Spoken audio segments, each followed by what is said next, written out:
Sophie Eccleston is preparing to bowl at the start of this evening's session. We've got a slip in place as this is jammed into the ground up towards backward point.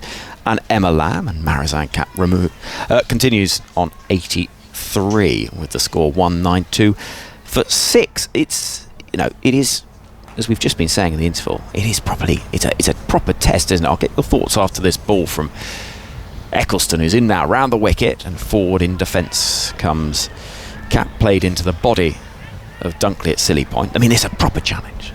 Yeah, it absolutely is, and you have the added challenge, I guess, in the women's game of not a lot of practice. We don't play it domestically. Here comes Eccleston again.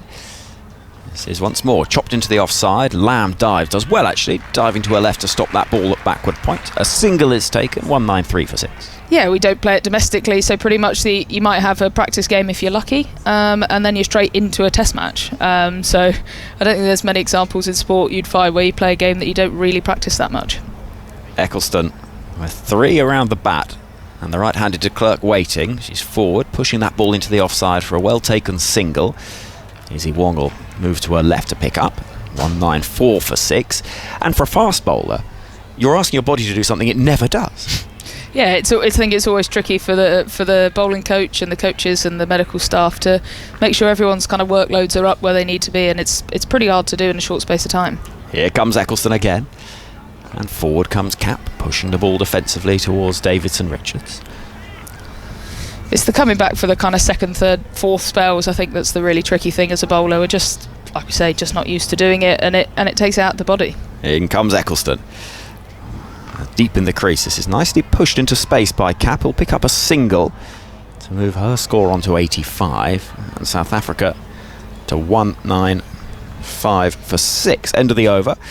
We've seen 62 bowled in the innings. Anya Shropsall alongside me, and Phil Long's got the numbers to my left. He's freshly teed and biscuited up during the break that we've just had.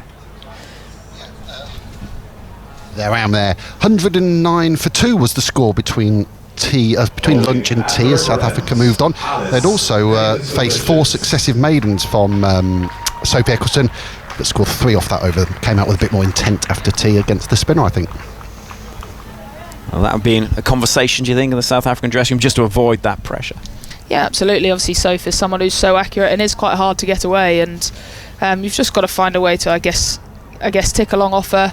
I'm guessing South Africa will want to try and get some runs as they're 18 overs until the new ball, so this is an important period for them. Here comes Davison Richards running in towards the start of a new over, and Cap, rather cramped for room, pushes the ball back towards the bowler. How many of the Shropsall clan are here today, out on that balcony? Oh yeah, so mum and dad and my sister are here. Got my nan and my grandma who are having a lovely day sat there, and well, she's called Auntie Ali, but she's not my auntie. It's my mum and dad's best friends. They're really close family friends here, so we're all having a lovely day watching the test. Oh yeah, I bet you are. It's suddenly retirement.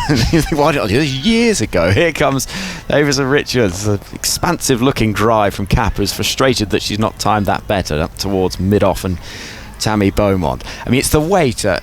Suddenly you'll find, Anya, you can talk as if you never bowled a bad ball, you never got out, and that it was all a very easy game. Hartley's been doing it for a couple of years now. I'm not sure I can claim I never got out. That is for sure. The far end of the ground, Davison Richards again with a little hop and a skip, and beginning the approach, bounding in towards us. Cap waiting. It's a short ball which is paddled into the leg side, but there's protection on the square leg boundary, and so it's just the one run. Cap to 86. I wonder whether that square leg fielder can come in 10 yards off that boundary. It's quite a long hit out there, and I think Cap will take on the short ball, and I think potentially if they're 10-15 yards off that rope, you've got the potential of that being a catching opportunity. As you say, she's not quite compulsive about it, but she's more than happy to take it on. Yeah, she absolutely will, and she plays it well, to be fair. Davison Richards with 2 slips and a gully, waiting for an opportunity. De Klerk on strike, plays that ball nicely out towards Beaumont, who's fielding in a jumper, though the conditions pretty warm out there. This is proper home territory for you, Anya, though, isn't it? This is your part of the world. Absolutely. I've been coming down here since 11, 12-year-old. So that's few years ago. I won't say how many, but it's a few years ago I started coming down here. Davis and Richards at the far end. Past umpire Sue Redfern and bowling about a fifth stump line. It's pushed towards Emma Lamb at backward point. Off the back foot, and there's no run. And it's a great venue for women's cricket, this. It's a great venue, full stop, but it always gets a good crowd when England come here. Yeah, absolutely. It's been a venue we've played at a lot, and like I said, we always get a good crowd. And you often hear in any cricket, the Somerset crowd are quite knowledgeable about their cricket. They know what they're watching, they know what they're looking at, and it's brilliant to have the opportunity to play here. Yeah, always loved coming here. Here it comes, Davis and Richards bowling a little bit straighter this time, worked into the leg side by de Klerk, behind square. Before we let you go, and we got, hold on, second run being taken here, and it's well judged as well, actually. 2 runs comfortably taken, end of the over, 198 for 6. You're coming to join us tomorrow. What part of the day on Test Match Special, the 2 days, are you looking forward to most, apart from working with Alex, who's leaning round expectantly? That's the only reason I said yes. My first question, is Alex Hartley going to be here? As soon as I heard that, I was straight in. No, it'd just be nice to, obviously, I guess, try something a bit different. Hopefully I'm not awful. Fingers crossed I'm not terrible and I've got something useful and meaningful to say, but it would just be nice to watch from a different perspective. I'll refer you again to Alex, Anya. You're going to be fine. Here comes Sophie Eccleston, start of a new over. It's defended. We can say goodbye to Anya Shrubsop for now. And we'll see you tomorrow. Can't wait. Thank you, Anya. Really thrilled that Anya, fresh from the England dressing room, is going to be part of our team tomorrow here on Test Match Special as Eccleston bowls. It's into the leg side. Hello, Hearts. I think I might leave, you know. No, you won't. I might go work for the opposition. Then you'll be sad, won't you? Well, someone else's problem. Here comes Eccleston, tossed up, little bit of air, pushed into the offside. Right, what have England got to do here, Al? Bowl South Africa out. They've got 198 for 6. I think Sophie Eccleston's key. I mean, she's ticking along at 1 and over. Outside the off stump and left alone. I think just keep building that pressure. They've had a really good start to the day. I was listening on the radio on that 4.5 hour drive that I had, and it seems like England have put Australia under some good pressure, but also bowled some bad deliveries as well. Eccleston again giving it some flight, driven away, and that was just too tempting for Cap. It wasn't going to turn down the opportunity for 4 more. She moves to 90 with a lovely drive through the covers for 4. Talking about those bad balls, that was one of them there for Sophie Eccleston. It was just too full outside the off stump. Cap moves on to 90 not out off 143 deliveries. She plays that shot so well. We knew coming into this test match there was going to be a few key players, and Marizanne Kapp was definitely one of those. She's one of the best all-rounders in the world in white ball cricket. 10 away from 100 as Eccleston is in and bowls, and that's cautiously pushed back up the track, and the over comes to an end. 64 bowled, 202 for 6. Now we saw this a lot in the World Cup, where South Africa, when they were backs to the wall, Kat would do something just to dig them out of a hole. Yeah, she does it so often. I guess for her, she's normally used to having Van Niekerk there as well, who often does really well for South Africa. She's a leg spinning all-rounder, probably more of a batting all-rounder, but she's not here. She slipped and broke her ankle, I think, is what we were talking about earlier, is what you were saying on air. I didn't know that, so you learn something new every day. But yeah, Kap's been an amazing player for South Africa over the years, and I guess she's one of 2 that have played test match cricket in this team, and the rest are debutants, which is sad really, isn't it? You know, we talk about wanting to play more test match cricket. We spoke about T, that as players we want to, and Kap is taking this opportunity to play here in England for the first time her first time playing test cricket in England. Yeah, and it's almost meaningless looking at the test stats of the South Africa team, because there's either no examples or one example. You don't get much of a picture. No, you have to judge players on their form in white ball cricket, but also their techniques. So we know that Laura Wolfart will be an incredible test player. She just got a good ball from Izzy Wong today. Davis and Richards running in from the far end of the ground into bowl to de Klerk, who leaves that outside the off stump. It's well played by de Klerk. Happy to let that roll on through. Anything north of 250 feels like a pretty good total for South Africa. Yeah, I think that's what they'll be aiming for. Marizanne Kapp to stay there as long as as long as she can. De Klerk just needs to do what she's doing, leaving the ball when it's outside the off stump and trying to hit the bad ball or rotate the strike and get Cap on strike. Here comes Davison Richards, left alone again. That was a little too wide and easy just to watch on through to Amy Jones. And so I was listening in earlier, and we spoke about the Georgia Elwys roll. Did we actually clarify what the Georgia Elwys roll was? Well, I think we got the sort of with the ball. It is economical overs with the occasional demon delivery. Here comes Davison Richards, and that's a good ball, which rather cramps De Klerk for room. It hits her in the midriff and drops into the offside. No run. I think a bit of nip off the seam there, back towards De Klerk. And then with the bat, well, we all remember North Sydney in 2017. Do we? One of the most boring innings I've ever seen in my life. It was up there, but it was a very valuable. She's not actually here in the room. It was in the circumstances. England were looking to save the test, and she played brilliantly. She just hung around with Heather Knight, and Australia could do nothing. Oh, chasing a wide ball. Is that a little nick? It is. De Klerk goes. It was short. It was wide. It wasn't a great ball, but it is a wicket. And De Klerk chasing it, just got, I fancy, the toe end of the bat on it. It went through to Amy Jones, and a 7th wicket falls. 202 for 7, and it's a first test wicket for Alice Davison Richards.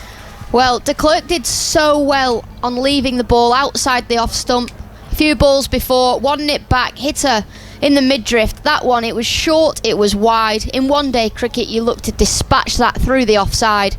She played a big booming drive. It was way outside off stump. She should be really disappointed with that because she shouldn't have played at that cricket ball. It was a simple catch for Amy Jones behind the stumps, and she has to go for 9. And Alice Davison Richards, it's her first test wicket, her first international wicket in test matches, and she'll be pleased with that, although she'll know she got a little bit lucky.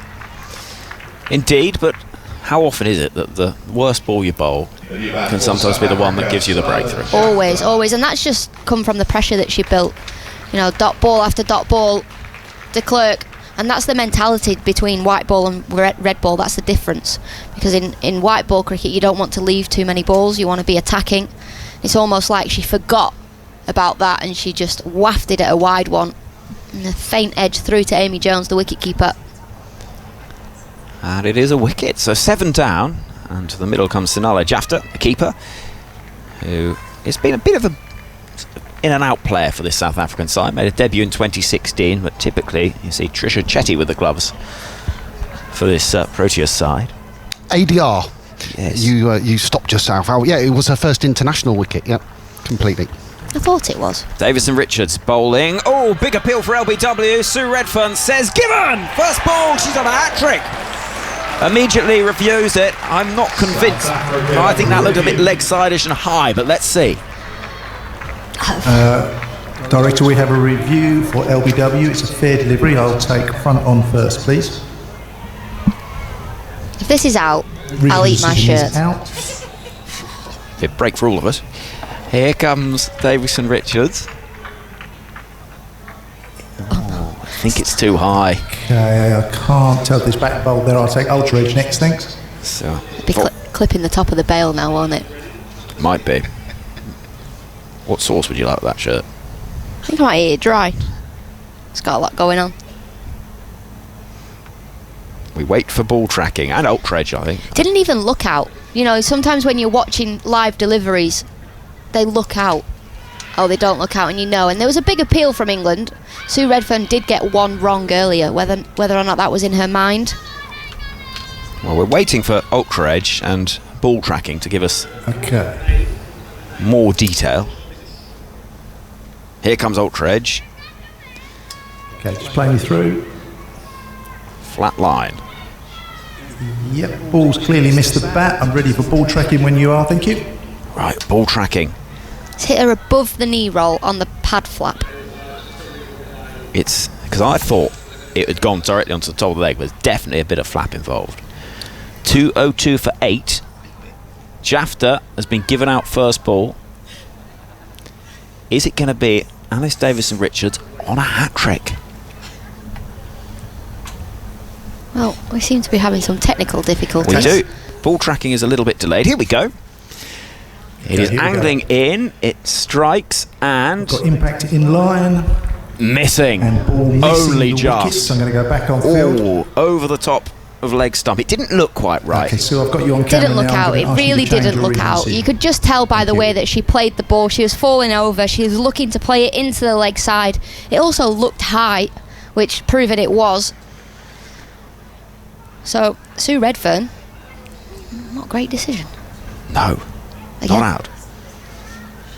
It was one of those almost that the excitement and the adrenaline from the previous wicket was enough to get England even more excited in their appeal. Do you know what I mean? Yeah, I mean, England have obviously thought it was out and appealed. I'm not sure they would have gone for the review had it have been given not out, because it just didn't quite look right. So, Sanala Jafta not out. As in comes Davis and Richards, bounding in towards us now. Full delivery, and there's another strangled appeal. I think there was a bit of bat involved in that. It was very full, and it goes into the leg side. And the end of a successful over. 65 have been bowled, 203 for 7. Leg byes signalled. At least I don't have to eat my shirt. I quite like this one. Mmm. You lot don't, though. No, I do like it. It's sort of silk with mainly kind of light blue with a bit of yellow, a bit of gold, a bit of black on it. It's got a stain down it somewhere as well. That's why I tuck it in. Yeah, that's what I've done. Yeah, well done. I think that's a strong shirt. If you like that sort of thing. Bring a bit of personality to this commentary team. Stop it. Gaff is on 90. Jafta will be on strike though to Sophie Eccleston. First two balls I've seen Sanala Jafta face haven't necessarily filled me with a huge amount of confidence that she's going to offer that much resistance, but let's wait and see. Eccleston has the ball in hand. 3 around the bat. Jafta is 4. That's a good defensive stroke. Confidently lunging forward and pushing the ball into the offside. Eccleston, who's got 1 for 19 so far, and turns facing us in the sunglasses before standing in front of umpire Anna Harris and going in once more. Again, defensively pushed, this time into the onside. Looks much more comfortable against spin than seam so far. Just on the front foot, defending Sophie Eccleston. It's all you need to do. I'm happy with Sophie Eccleston going at 1 or 2 and over if you can get runs from the other end. Eccleston tosses that ball up and with a drive down the ground will be a first run though. Jafta thought about setting off, but a good piece of fielding by your Nobles podcast co-host. Diving to their right, Kate Cross. We were going to record a podcast yesterday. We wanted the captain of South Africa, Sune Elise. Messaged her, hey mate, be a great opportunity to talk about South African Test cricket. Eccleston in. And forward in defence once again comes Jafta. Would love you to come on the podcast. Unfortunately, it's going to have to be Sunday evening because I'm up in Headingley doing the men's test. You know, didn't reply. Nothing. Nothing. Oh no, nothing at all. That's outrageous. Too full from Eccleston and defended comfortably. So then we thought, okay, well, we'll ask Lauren Bell. Great opportunity. She's going to play a test match. She's going to make her debut. And then we thought, she said, I'm going out for dinner. Can't. Oh. No. Eccleston, final ball of the over. Little bit of drift, appeal for LBW. A bit leg side-ish, and umpire Anna Harris unmoved. End of the over, 66 gone in the day. 203 for 7 is the score. I'm getting out of the way. Melissa is standing by, poised, ready for action to join you, Alex Hartley. But what I can promise you all who listen to No Balls of Cricket podcast, which you can find on BBC Sounds, is we will do one after this test match with Lauren Bell, Kate Cross and myself, and we'll review how this test match goes and looking forward to the South Africa series moving forward.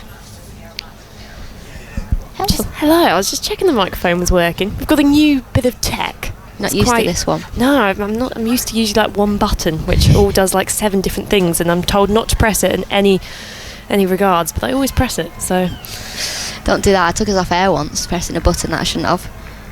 Yeah, I could see. I mean, I heard some suspicions that you may have unplugged something for the DRS system at Headingley. Well, I think that was a horrible accusation. As in comes Davidson Richards, that's wide again, and Cap having a waft at that one. She's poised on 90, not out, and runs to get to that. If she'd have just 100. nicked that, then she'd have been absolutely devastated with herself. It was pretty similar to how de Klerk got out It was the shot of someone who doesn't trust their remaining partners. I was about to ask you, Alex Hartley, because are we about to see a shift in momentum? The sunglasses have gone on. Is that a sign of we're about to see some fireworks out in the middle? Maybe. As Kat faces Davison Richards, she drives back to the outstretched bowler's hand, and there's a crowd catch to our right. Cap will also know that there's not many runs coming from the end that Sophie Eccleston is bowling from, so they can't just sit in and wait, because they're just waiting to get out. So you have to get runs from somewhere else, and ADR is probably England's fifth seamer, so she's the one that you want to get after if you can. And on debut, of course, a few nerves still in and around making her England comeback. Cap poised to face Davison Richards. That's a shorter ball left alone outside the off stump, and Davison Richards looks a bit frustrated with herself with that one. A bit of a wasted delivery sometimes as a bowler. Yeah, if she could have just got that slightly straighter, it would have been much better.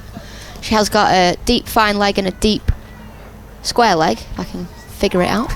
And a deep cover. So, I mean, whether this is more making Cap take the single, I think they'll be happy to give her the single and bowl at Jafta, who's faced 8 deliveries and is yet to get off the mark. Davison Richards bowls, and that's short and hooked away fast into the covers. A good bit of fielding there on the deep square leg boundary. Is that Kate Cross? That was indeed. And she gets a very warm round of applause from the crowd there.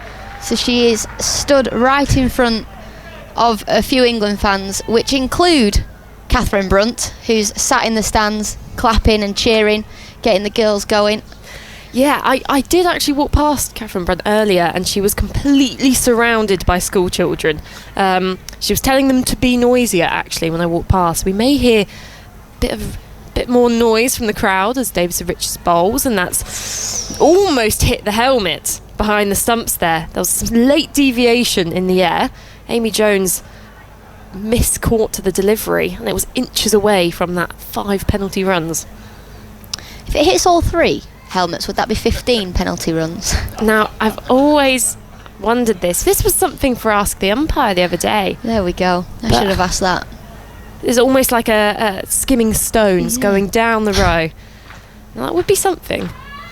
We hear a few claps from the crowd, riling up Davison Richards, who bowls, and that's tickled round the corner by Jafta down to Lauren Bell at fine leg, who's doing a fine job guarding that boundary. She gets off the mark, 206 or 205 for 7.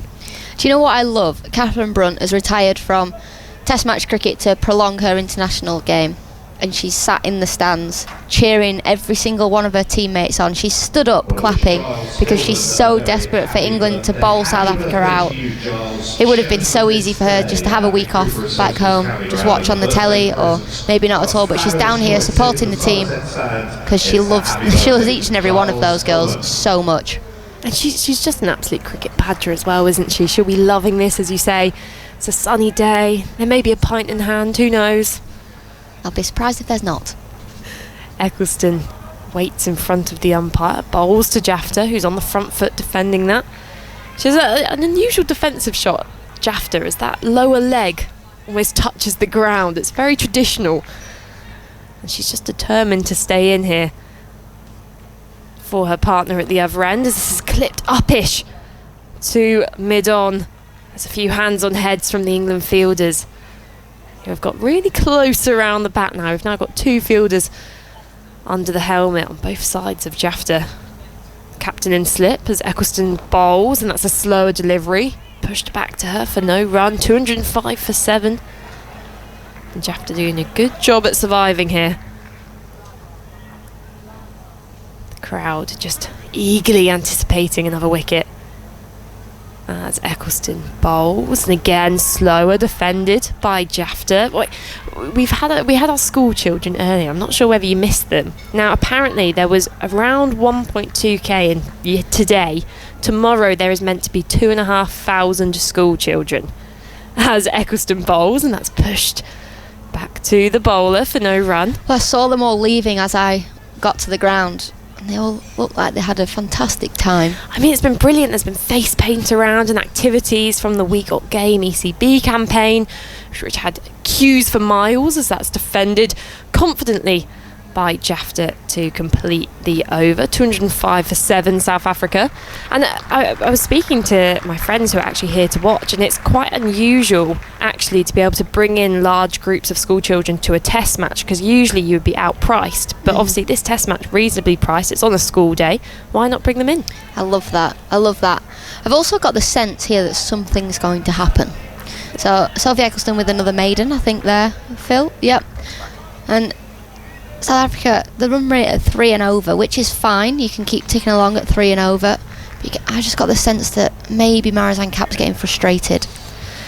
Yeah, and as you mentioned, she'll be looking to make the runs off the seam as Davidson Richards continues from the far end, bowling to Kapp, who's pushing that in the offside gloriously. There is a sweeper out there who's misfielded, and that's gone for 4 runs.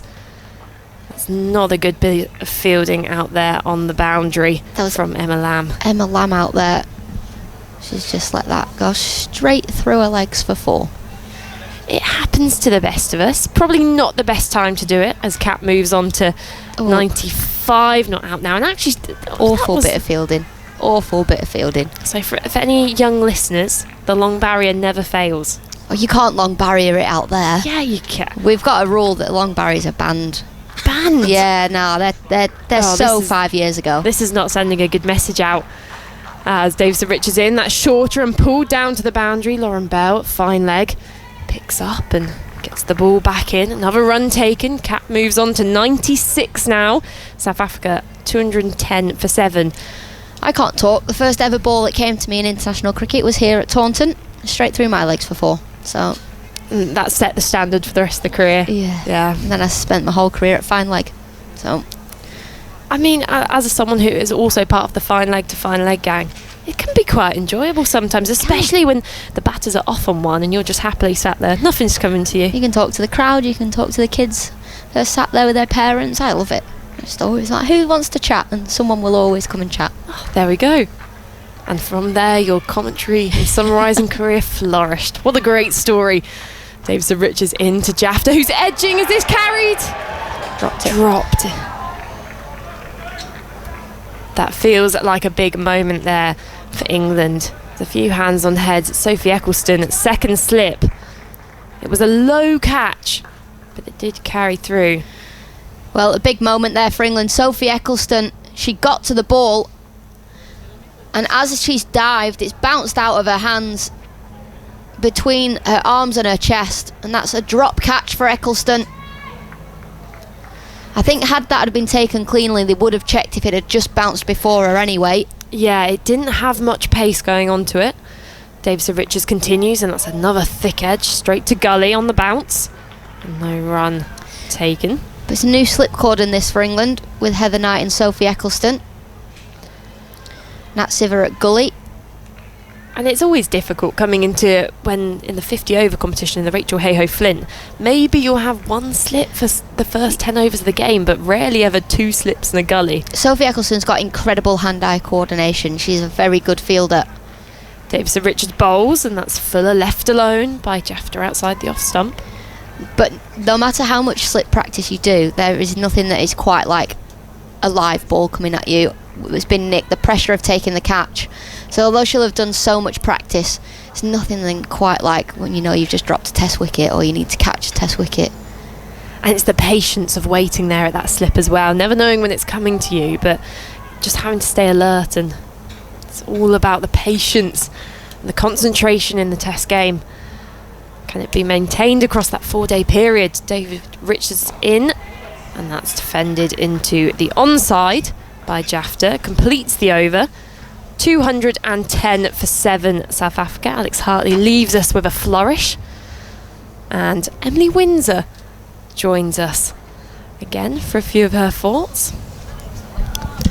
How do you think, I mean, how big a wicket is that, Emily Windsor? Well, I think taking regular wickets is important, isn't it? In any game of cricket. Obviously, England are in a good position here, 7 wickets down, but Marizanne Kapp's the girl for me. On 96, she's played wonderfully. Now, I can confirm, we were speculating earlier whether Catherine Brunt was enjoying herself on the boundary or whether she was enjoying herself on the boundary. And I can confirm she was holding a pint in hand whilst talking to the girls from Plymtree Primary School, telling us to be noisier. That's good from her. That's typical Catherine Brunt, isn't it? And I think it's great. And I'm sure, obviously, the team are grateful for her support, but she also knows what the team want out in the middle, and that is noise, that support from the home fans. And also really nice to see her integrating with the schools, inspiring a generation. Obviously, she's not retired from Test cricket, but we're expecting to see her in a white ball cricket. And as a young budding cricketer or school-age children, she's certainly a role model. Now, Kate Cross is back into the attack with Cap on strike. She's one shot away from her 100 as Cross bowls, and this is edged away down to the boundary. And there it is. That is the 100 for Marizanne Cap. She almost looked behind her to see where the ball had gone, but it raced away to the boundary. And that is a fantastic innings. She looks up to the sky, she waves her bat around to this crowd. It's a slightly muted celebration. She knows there's still a job to do for her team, but she has carried her team forward, and that is a spectacular knock. Yeah, not a way she probably wanted to bring it up, but her teammates applauding there. It really has been a phenomenal innings from Marizanne Cap. As Cross bowls, that's Fuller and driven straight to extra cover for no run. Yeah, 151 balls, 16 fours, and it's just the fourth 100 by a South African woman in Test cricket. And for me as well, what's been so good about that innings is she's been so assured in her defence as well as her attacking. She's really capitalised on any loose deliveries, and she really deserved that 100. Cross bowls, it's outside the off stump and cut away to backward point. This is racing away to the boundary again, and another boundary for Cap, who after reaching that landmark seems to have decided maybe it's on now, maybe it's time for that acceleration. I'm just watching this replay, that massive grin on her face, looking out to the South African changing room. She almost raised her hand and bat in the air in relief, because it's been a hard-fought innings out there. She's had wickets falling around her, and that's come to a fantastic century. And this is what Cap does best. She loves a situation like this, but as I said earlier, she's timed the ball sweetly, and she's really held her hand up for her South African teammates. Cross in, and that's a slower, fuller ball, which is kept out by Cap and bobbles into the onside. Eccleston Fields, and no run taken. 218 for 7. I think for me as well, obviously watching women's cricket and looking up to the international cricketers as I've grown up, that how much Cap's developed her batting game. Obviously she's been mainly a seamer and people see her as a seamer, but now her batting is just as strong as her bowling, and she really is an all-rounder. Cross in, and that's full. Pace taken off it and driven calmly by Cap to mid-off for no run. One ball remaining in this over. Yeah, it's been almost a mature decision from her, really, to recognise, especially in their team, that someone needed to step up a bit more of the bat. They needed to strengthen their middle order, and she's done exactly that and rubs off on the players around her. We saw that innings from Annika Bosch. Strong innings from her. That's short and wide again, and a flash at it from Cap as the ball races down to the third boundary. And another 3 boundaries from that over from Kate Cross. And Marizanne Cap showing that she's not afraid to throw her hands at those wider balls now. South Africa propelled on to 222 for 7. Yeah, I think interesting to see how she does play. As you said there, Mal, she's obviously got to her 3 figures. As a player, you're very aware of when you're close to them, but is she going to play more freely now? Is she going to play her shots? We will soon see that, but certainly since she's got to 100, she's been going after some balls aggressively with a horizontal bat rather than a vertical bat that we'd seen her play so well in this knock so far. But yeah, it's really been a phenomenal innings for her team, South Africa. Yeah, 12 runs off that over. The previous 11 overs, which had been bowled by Sophie Eccleston from this end, 11 overs, 8 maidens, and she took 1 for 8. Just goes to show how well Eccleston has held up this end so far and exerted that control for England. As Davidson Richards continues from the far end, and that's a full straight delivery, pushed back to her by Jafta, who very much now has this supporting role. She's 1 off 21 deliveries and doesn't seem to be in any hurry. She's just happy to settle into the crease and support her partner at the other end. Yeah, that's all she needs to do though. When Cap's playing as well as she is, when your teammate's on 100, you just need to be there to support her and also tire out some of these bowlers. Put some miles in their legs and then you'll get the loose deliveries to capitalise. Davison-Richards in, this strikes her on the pads and appeal from the fielders. Davison-Richards didn't look too keen for there. She signals that it was going probably down the leg side, as there's a slight consultation in the middle, deciding whether to take this review, and I don't think it's going to be taken, no. It looked like it was sliding down the leg side, and I think that's the right decision. And when a bowler is saying that, that's when you need it's probably not the right option, because as a bowler, anything you hit the pads, I don't know about you, Mel, anything I hit the pads when I bowl is out. Even when I've heard an inside edge, I'll still appeal, just in case at that exact moment maybe a bird flew in front of the umpire or there was a particularly loud noise. You never know, so you should always appeal. Davison-Richards storming in again, and that's a shorter ball, well delivered, and Jafta ducks underneath that one. And she played that well actually, because often I think batters duck under that delivery and leave their bat high up in the air. Well, actually she dropped her hands on that one and meant that the ball couldn't quite clip it on the way through. We'll watch a replay of that wicket impact in line, but it was missing their leg stump, so good decision from the captain, Heather Knight, not to review. Alice Davison-Richards in, and that's full, driven to extra cover and fired back into Amy Jones behind the stumps by Sophia Dunkley there, who's been kept busy in the covers. Fielded well today, and actually as a unit England have fielded really well. You feel they've been buzzing around, and it's difficult to keep that energy going throughout the day, but they've achieved it rather well. Picking up regular wickets is the helping hand for that's for sure. Every one you get that drinks, you get together, you get the buzz, you're happy for your teammates. Davison-Richards bowls, and that's driven gently into the covers by Jafta. There may be a few runs available for here. They've run 2. Will they come back for 3? She's running fast between the wickets. Incredible running from Jafta there. She picks up 3 runs, 225 for 7, and that is the definition of I'll jog through when someone else has hit the ball, but when I've hit the ball, I'm running like Usain Bolt. Yeah, when she turned for that 3rd run, it was good. You could almost see the excitement in her face, but that was a lovely cricket shot. Just waited for the ball, leant on it, played it late under her eyes, and just guided it through the covers. In comes Davison-Richards, and that's straighter, pushed back to her by Cap, and that completes Alice Davison-Richards' 9th over. She's bowled 9 overs, 1 for 33, and South Africa 225 for 7.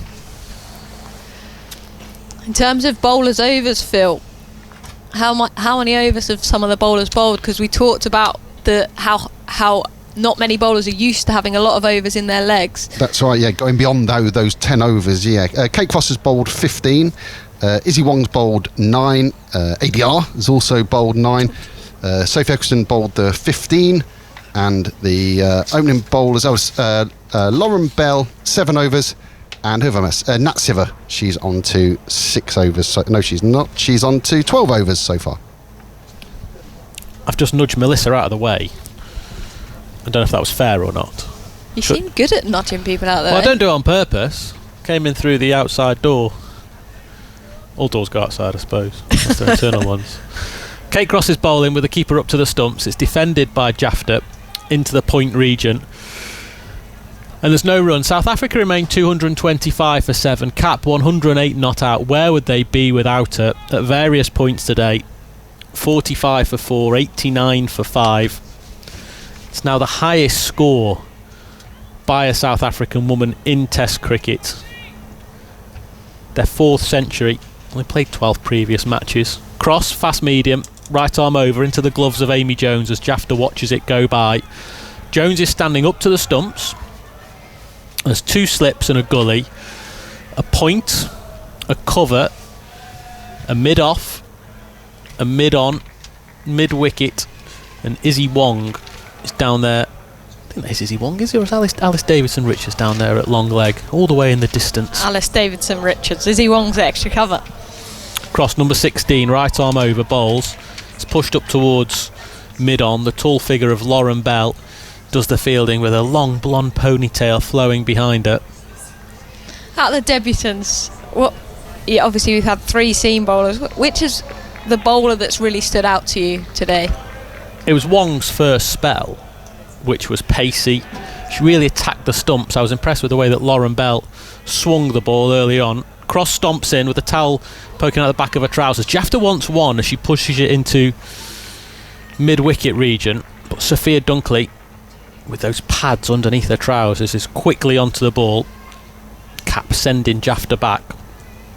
Jafta, she only got 4, but it's been eventful. She overturned being given out LBW before she'd scored. She also dropped on 1 by Eccleston. It's a short figure, she's crouching, she's got the bat pointing towards second slip as Cross bowls to her, and Jafta comes forward with a high elbow defensive stroke into the offside. 1 delivery of the over remaining. South Africa 225 for 7, and they'll be nudging, or they already have got to a position really, but add another 25 or 50 onto that and they'll feel, we're right in this game after losing the toss on a green pitch. Clouds overhead this morning. Cross right arm over. Jafta defends. Back to the bowler. End of the over. South Africa 225 for 7. Cap 108. Jafta 4. Phil Long. Yeah, let's quickly talk 100. As you mentioned, Marizanne Kapp 108 not out, and as you mentioned a moment ago, it's the highest score in women's Test cricket for South Africa, beating the previous best 105 not out by Yvonne van Mentz against England at Cape Town in 1961. It's also Marizanne Kapp's highest score in international cricket, beating the 102 not out she made against Pakistan in Cuttack in the 2013 World Cup. Yeah, as I alluded to, 400s doesn't sound many, but this is only South Africa's 13th Test match, of which they've won only 1. Here comes Davidson Richards bowling towards us, a medium pace, clipped up towards mid-on. There's no run. This spell from Alice Davidson Richards, actually from the far end, the river end, as we look at the ground, has been really good. She's built some pressure. She's bowled some wicket-taking deliveries. See, Sophie Eccleston dropped one off her bowling, but for me, she just seems more relaxed since getting that first Test wicket. She's just running in and bowling a length. Got long strides, this bowl's to Cap. That's a short ball that Cap rolls the wrists on. She almost patted the ball on the head with a pull shot down towards long leg for a single. South Africa on to 226 for 7. You're right, Davidson Richards was expensive in her first spell. Her first 4 overs went for 20, but she's a powerful figure. She's got quite broad shoulders. She's picked in the team to do a specific job of that number 7, so be the 3rd or 4th seamer with dovetailing with Nat Siver and provide runs in the lower middle order. More catches for Jafta. 2 slips gully, short leg. It's turned past the dive of the short leg, but can't get past mid wicket, and there's no run. What point as well do we start talking about the new ball and how crucial that can be? That's in 7.3 overs away, and I'm guessing we're expecting to see that's when we'll see Lauren Bell come into the attack, back into the attack. Kate Cross, maybe. They were the 2 that opened up. Well, it's an interesting dilemma for England because Cross is bowling now at this end, so you think that maybe she won't take it. Maybe a bit of Izzy Wong or Nat Siver. Davidson Richards straight approach, bowls to Jafta, who defends with the bat out in front of the front pad towards Dunkley. You sort of feel that's going to be England's moment to clean up this tail, if you like. Obviously Cap is not the tail, she's in there 109, but it's going to be more of a test for numbers 9, 10 and 11. Much quieter at Taunton since those school children who were in the temporary stand away to our right, they've gone home. End of the school day. Davidson Richards bowls to Jafta, number 10, defending back to the bowler. Davidson Richards trots across the pitch to do the fielding off her own bowling. She sets back off towards the Lordy and Botham stand. We're expecting more school children tomorrow. Apparently there was 1,200 today, and we're expecting 2,000 tomorrow. I mean, the obvious thing to say is, shouldn't they be at school? This is educational. Test cricket is the best education there could be. Davidson Richards casting a shadow to her left, bowls to Jafta, who again defends from the crease. End of the over. South Africa 226 for 7. Cap 109. Jafta has 4.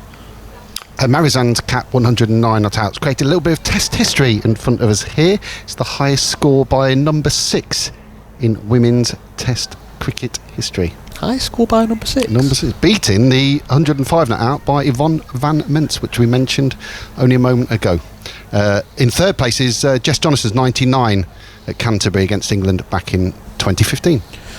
Just a little bit of news from men's cricket, the men's test squad, England men's test squad for the test against India, which starts on Friday. Sam Billings has been added to the England party. He's covering for Ben Folkes, who had a stiff back and then contracted COVID. So Folkes, from yesterday, starting 5 days in isolation, Billings took the gloves, called up as a replacement. I think the only time that Sam Billings plays test cricket is when he has to drive across a country. But he's in that England squad for the test against India starting on Friday. Cross starts a new over to Cap. Just a gully in place now for Cap, who's on 109. She drives square of the wicket with no great timing, and there's no run. If you remember, in the winter, Sam Billings was scrambled from the BBL to play for England in the 5th and final test at Hobart. He joined up with the squad in Sydney, basically driven down the length of the east coast of Australia from Brisbane. Cross stomps in. Cap drives. It looked like there was maybe a chance to gully. I think it probably just bounced before it got to Nat Siver, who was diving to her right. Misfield allows South Africa through for a single onto 227 for 7, 110 to Cap. The field will change, converge on the short figure of Jafta. Heather Knight at slip is directing traffic. Eccleston's come alongside her to make a 2. Siver at gully, and then a ring of a point, a cover, a mid-off, a mid-on, mid-wicket long leg. Crosses hair, bounces behind her as she bowls to Jafta, who defends from the crease. That breeze that has been apparent all day, you can still see it with the flags away to our right on the Andy Caddick Pavilion. They're at 90 degrees to their flagpoles. Or Georgia Alwis's hair in front of us. She's having to hold it to keep it in place. She's very keen, Georgia Elwis. Just in the back of the commentary box, she's plonked her cricket kit down. She's having a net after she's finished work today. Cross to Jafta on a length. Jafta pushes towards point. It's no run. Score remains 227 for 7. She's trying to do an Izzy Wong, isn't she? She's thinking, right, if I'm about, something happens, I'm here, I'm ready to go. Well, certainly.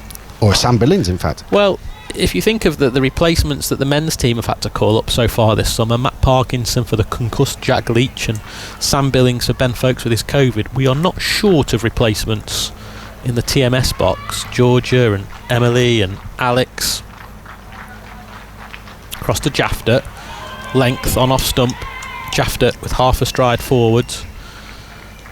Back to the bowler. There's one delivery of the over remaining.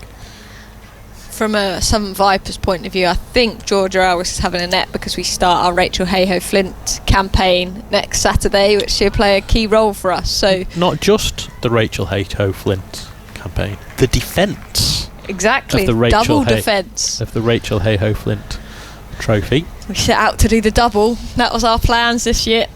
We've done one, so fingers crossed we can go again. Jafta's batting in spectacles underneath her helmet. She crouches low. Now it's a leading edge up towards cover. Should be taken. It is. Excellent one-handed catch by Izzy Wong, tumbling backwards. It looked like the ball might just loop over her. She'd misjudged the trajectory ever so slightly. She ran in, then had to tumble back, just throwing a right hand behind her, and was able to take an excellent acrobatic catch. Jafta goes for 4. England have their 8th. South Africa 227 for 8. Yeah, that 4 runs as well, it doesn't sound very much, but she actually faced 39 balls and was able to support Marizanne Cap, who needed that. But leading edge from cross, bowling straight at the stumps, and Jafta just gets that leading edge. And Izzy Wong, if that went over her head, I can't imagine Cross would have been too happy, but a good catch in the end, sticking that right hand out, and it stuck. Big wicket for England again. They just keep making them breakthroughs happen and get the buzz back about the group. And before that new ball, the new ball 6 overs away, they'll be looking to bowl as many balls as they can at the new batsman. It's a disappointing way for Jafta to fall, because that delivery from Cross was just drifting down the leg side. She turned the face on it, so she was only presenting the leading edge. The ball looped into the offside, and Wong, with that exuberance of youth and the excitement of making a test debut, fielding sort of partway between cover and extra cover, came running in and then had to stop and go backwards and throw a hand out. It was an excellent tumbling catch in the end. That is the end of the over. And Tume Sekakune is the new arrival, with long black hair just flowing out of the back of her green batting helmet. But she will be at the non-striker's end at the start of a new over. Batters didn't cross while the ball was in the air. The new rules, isn't it? Well, we'll come to that in a moment. Davison Richards with a new over. Marizanne Kapp, lovely flowing cover drive up towards a temporary stand at extra cover for 4. I don't think anyone has played a better shot all day. She's on to 114, 231 for 8. Out the screws, that one. Fantastic shot from Kapp. Just a bit of width and threw her hands at it, and you sort of feel like now this could be the time we see her play more shots. The field is spread. She's going to want to keep the majority of the strike, but when she gets a bad ball, she's going to punish it. You wonder if Marizanne Kapp will tickle the accelerator. There is a point sweeper out as Davison Richard bowls, and there is width again, but this time no timing from Kapp into the offside, and there's no run. The new rules that you mention, Emily, I think they come in on October the 1st, where in all cricket the new arrival is on strike regardless if the batters cross, but the only exception to that new law is if it's the end of the over. So in this instance it wouldn't have made a difference. Davidson Richards with white seats of the Botham stand behind her. Now this has got in the air, a short ball out towards deep square leg. It's bounced a couple of times before it's got to Kate Cross. 1 added to the score, which England won't mind, because it brings Sekakune onto strike to face her first delivery. 232 for 8. The field changes as well. The new batter, there's going to be Tammy Beaumont under the lid. Eccleston comes back into the slips. Nat Siver into gully. Going to put the pressure on this new bat, and Marizanne Kapp as well coming down to give strict instructions of what Sekakune has to do here. She's setting up left-handed. They haven't done their homework, England, there, have they? I have never ever seen that before in this level of the game. So the field had changed anyway for Kapp to Sekakune, but all of England's catchers, the entire field had set up for a right-hander, and Sekakune is left-handed. That is the great. Slips and the gully had to move across. Lauren Bell was at long leg. She's had to go across in front of us. But they go down now. 2 slips, gully, short leg. Davison Richard to Sekakune down the leg side. Amy Jones can't gather. Heather Knight at slip has to run back with her sunglasses on the back of her cap, but there was no opportunity for the bye. The scramble was so quick that Lauren Bell at long leg was nowhere near the right position. She was almost fielding at long stop, almost right behind Amy Jones, and Heather Knight had to say, no, get yourself out there in front of the pavilion.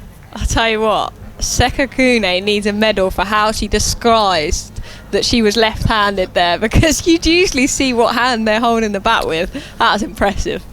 Davison Richards with her dark hair has come round the wicket, medium, shortish delivery outside the off stump. It bounces twice through to Amy Jones. Sekakune lets it go. I'm not sure I've ever seen a batter with that amount of hair either flowing down her back. It reminds me of the 5th men's Ashes test of the winter when Rory Burns had finally decided, you know what, I'm not getting any runs with my hair tied in a bun. I'm just going to unleash it all. And he was like a musketeer.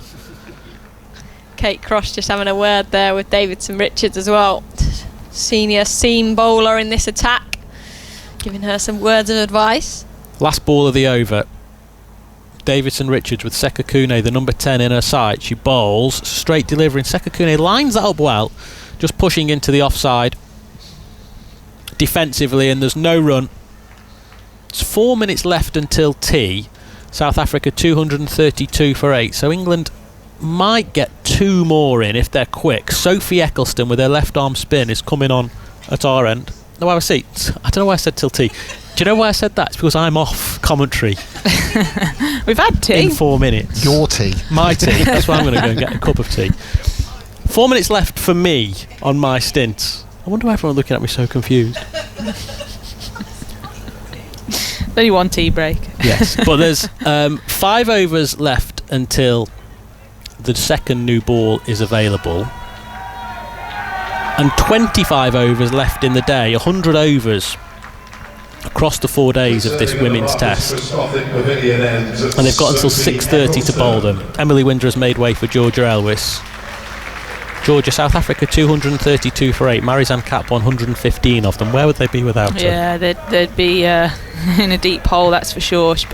Hasn't she looked class? She's looked pick of their batters by far, but she's just shown what a fantastic player she is. Some of those cover drives are tremendous. Sophie Eccleston then, the left arm spinner, back into the attack, 1 for 19 from her 15 overs, bowling to Kapp, and there is one of those cover drives that Georgia Elwys mentions. It stung the hands of Alice Davison Richards at short cover. Yeah, just a quick reminder, Sophie Eccleston's last spell, 11 overs, 8 maidens, 1 wicket for 8 runs. Slipping a short leg in place, Eccleston with a long ponytail behind her. Kapp pushes into the offside defensively and there's no run. The ring, if you will, is quite deep. So the point, the cover, mid-off is 3/4 of the way back. Mid-on a little bit further in. And a mid-wicket. So there are singles available to Kapp, who doesn't actually seem too interested in taking them. Deep point 2. Eccleston bowls and Kapp digs out a full ball into the offside. 232 for 8.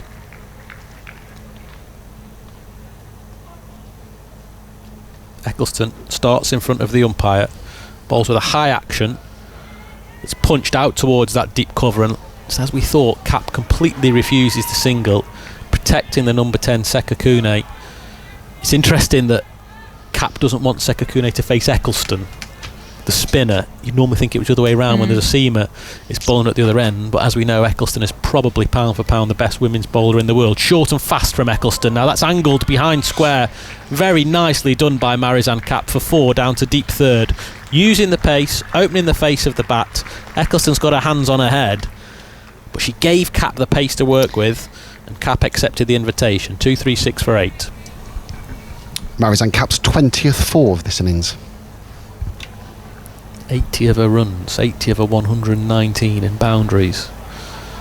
It's a good little game within a game here, isn't it? It's good fun to watch. Last ball of the over. England desperate to keep Sekakune on strike. Now big hit by Kapp, out over deep mid-wicket. She's not worried about pinching the strike. She takes another boundary, gets down on one knee, one bounce over a wide long on for 4. South Africa 240 for 8. Georgia, Henry Moran is hovering behind me.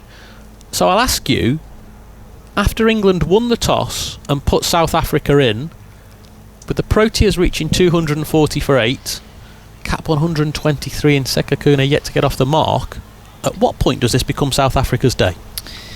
Well, I think the next few overs are going to be really telling. We've always got 4 till the next new ball, and South Africa obviously Kapp looking to kick on a little bit before that new ball comes. So if they can get anywhere 280 plus, I think they'll be reasonably happy. I think England, if they can keep them below 280, 260, something like that, it looks a good wicket. It looks a really nice wicket, but it would give England a tricky little period of time tonight to bat. So I would say at the moment both teams would be fairly happy with the position they're in. South Africa probably want 40, 50 more runs, and England obviously want to get them as cheaply as they can. Well, Emma Lamb's going to have a bowl.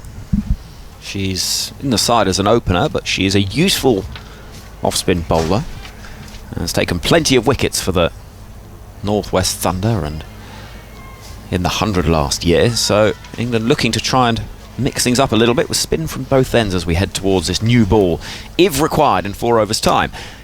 So Lamb in the sunglasses at the far end of the ground. We've got 3 around the bat. As around the wicket comes Emma Lamb. This is played away, flashed away. Nicely struck actually by Sekakune, who's going to be content with just a single to get her run scoring up and running. And Marizanne Kapp will have the strike. That's not the result England wanted there, Georgia. No, it wasn't. It was quite nicely played by Sekakune there. Seeing Kapp trying to shield her from Eccleston at the other end. But against Lamb, she's quite happy to throw her hands through that. And all of these runs now are so valuable for South Africa. Especially now getting Kapp back on strike against the off spin of Lamb. I think we'll really see her intent this over. She's going to go hard for 20 odd more balls before that new ball comes.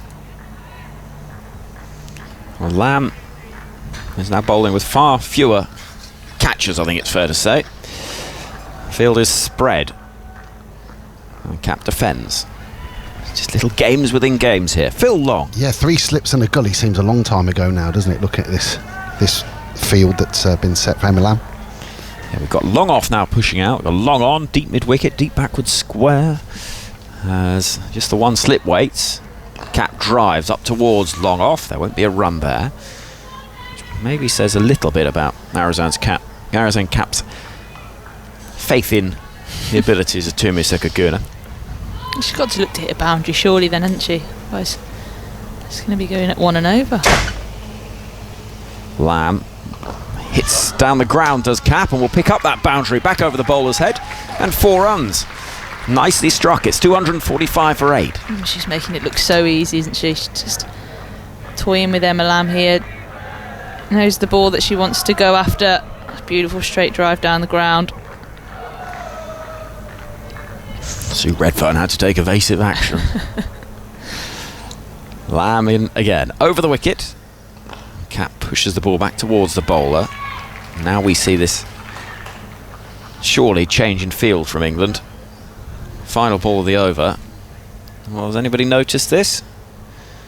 Well, they're giving an easy single to Marizanne Kapp if she wants it, and she'll take it to keep the strike. That to me feels like a team that's been in the field for quite a long time today, because that is pretty cricket 101, isn't it? 77 overs bowled, 246 for 8. Yeah, I think whether Heather Knight's just decided to concede the single and we'll try and spread the field here. Get another single this first ball rather than give up a potential boundary by having the field in. But it is really interesting, isn't it? It's interesting how the psyche changes when you're trying to protect a batter at one end and the field spreads, and that's when your T20 and your white ball cricket comes in and you've got to find those boundaries. I don't know about you, George, but it feels like it's been a problem for England cricket in test matches for a long time now, both in the men's and women's game. They can't finish teams off. Eccleston then into bowl to Marizanne Kapp, who defends comfortably up to Davis and Richards in the offside. Well, Kapp has played beautifully here, hasn't she? And she's farming the strike now, as we say. England are only getting 1 or 2 balls at Sekakune. It's making it difficult. Kapp waiting and defending once more. Eccleston with figures of 1 for 27 so far.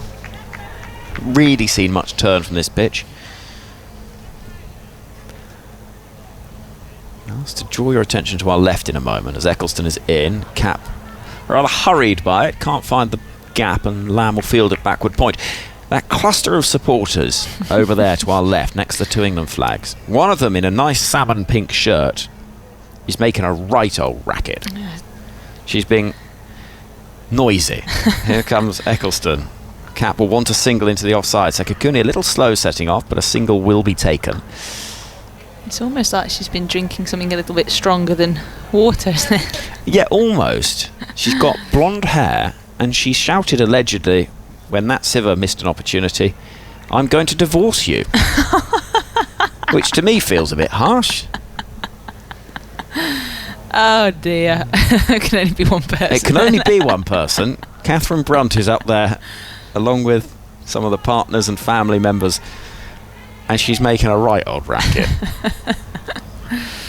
Eccleston then over the wicket to bowl to Sekakune, almost into the hands of short leg. It's Dunkley who's now sprawled across the turf. She was close to it but couldn't quite get there. Yeah, is that a real chance? It's gone quickly, hasn't it? But It's a good catchable height. It's so hard in there because you just don't. Oof. Oh, I don't know if that's a chance. It's gone past her before she's reacted. Here's Eccleston. And well watched and defended by Dume Sekakuna. Back up the track. And the over comes to an end. 2-4-7 for 8. I do remember the last test here. Tammy Beaumont took a belter at short leg. I think Elise Perry possibly. Was she following the batter as well? Did the batter come down the track and she did a little crabby sidestep with them? It is hard in there. I've got full respect. I've had to do it a few times myself and it's not easy. I just feel like you're a bit of a target for the batters. When you see the ball drop short, you're thinking, And because at short leg you're told to duck, it's such an unnatural response to have when you're trying to protect yourself. For me, I want to put my hands over my head, but obviously I've got the helmet on my head. You're supposed to just make yourself as small as possible and duck. It's just really unnatural. Lamb bowling to Cap, who gets something on it. It goes dropping down towards fine leg, and Heather Knight, in a distinctive high-kneed fashion, chases the ball down towards the boundary. We'll pick it up. And 2-4-7 for 8 is the score. No run taken?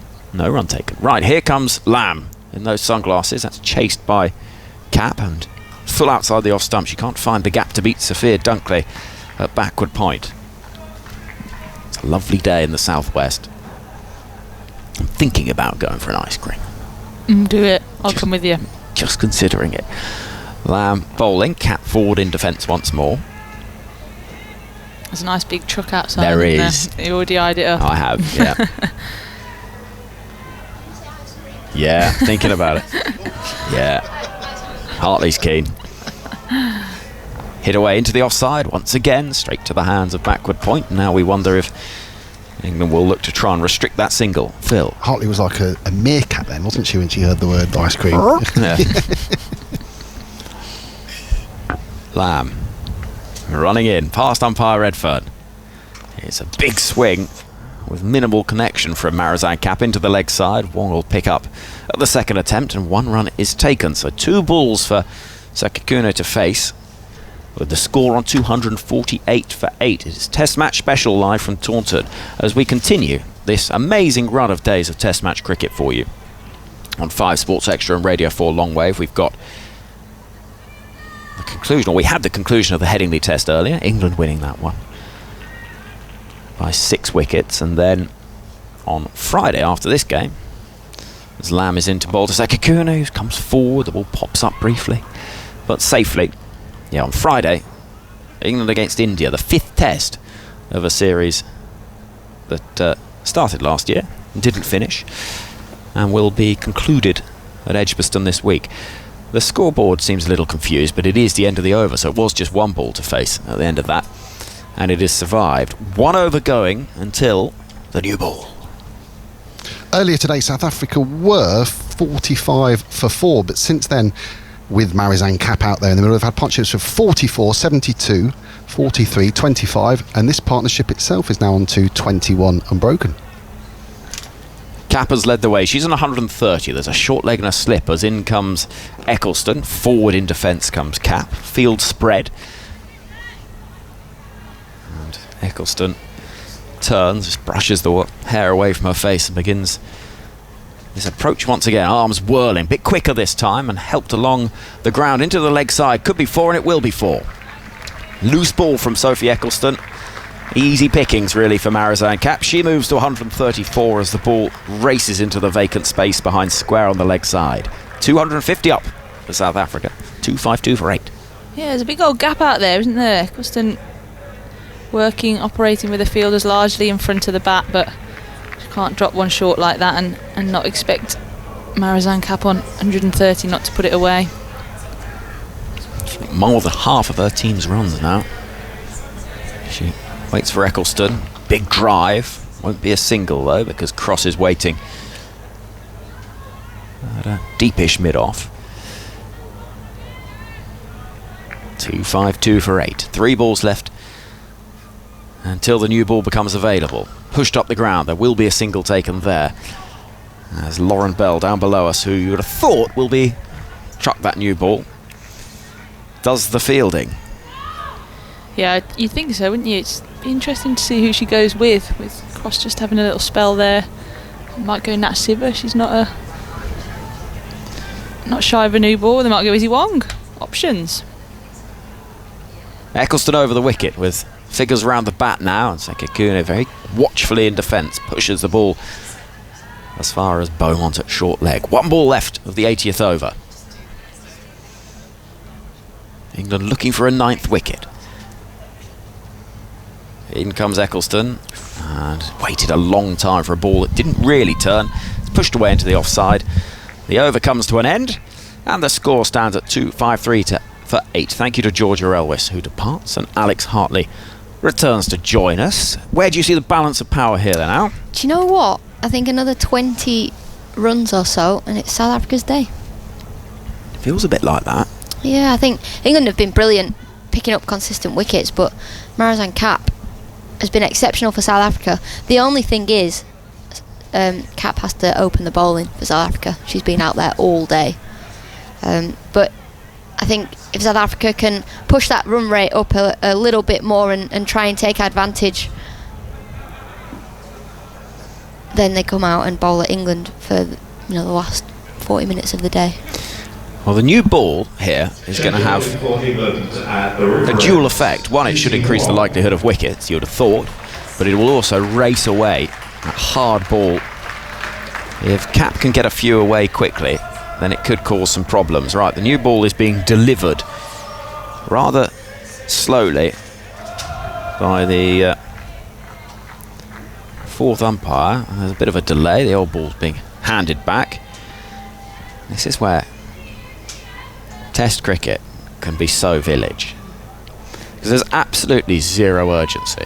No. It's just a umpire Jazz is sort of half briskly walking off. if that's half briskly walking, I don't want to see her ambling. We call her the wall because when she's at square leg, she often gets hit. Does she? She stops 4. It's brilliant. Here comes Izzy Wong then. New ball taken. Oh, beauty! How's that missed the top of middle stump? Oh, what a ball that was from Wong. What a great start from Izzy Wong with this new ball.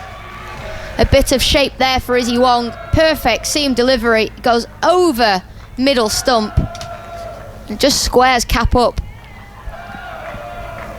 Good start from Izzy Wong.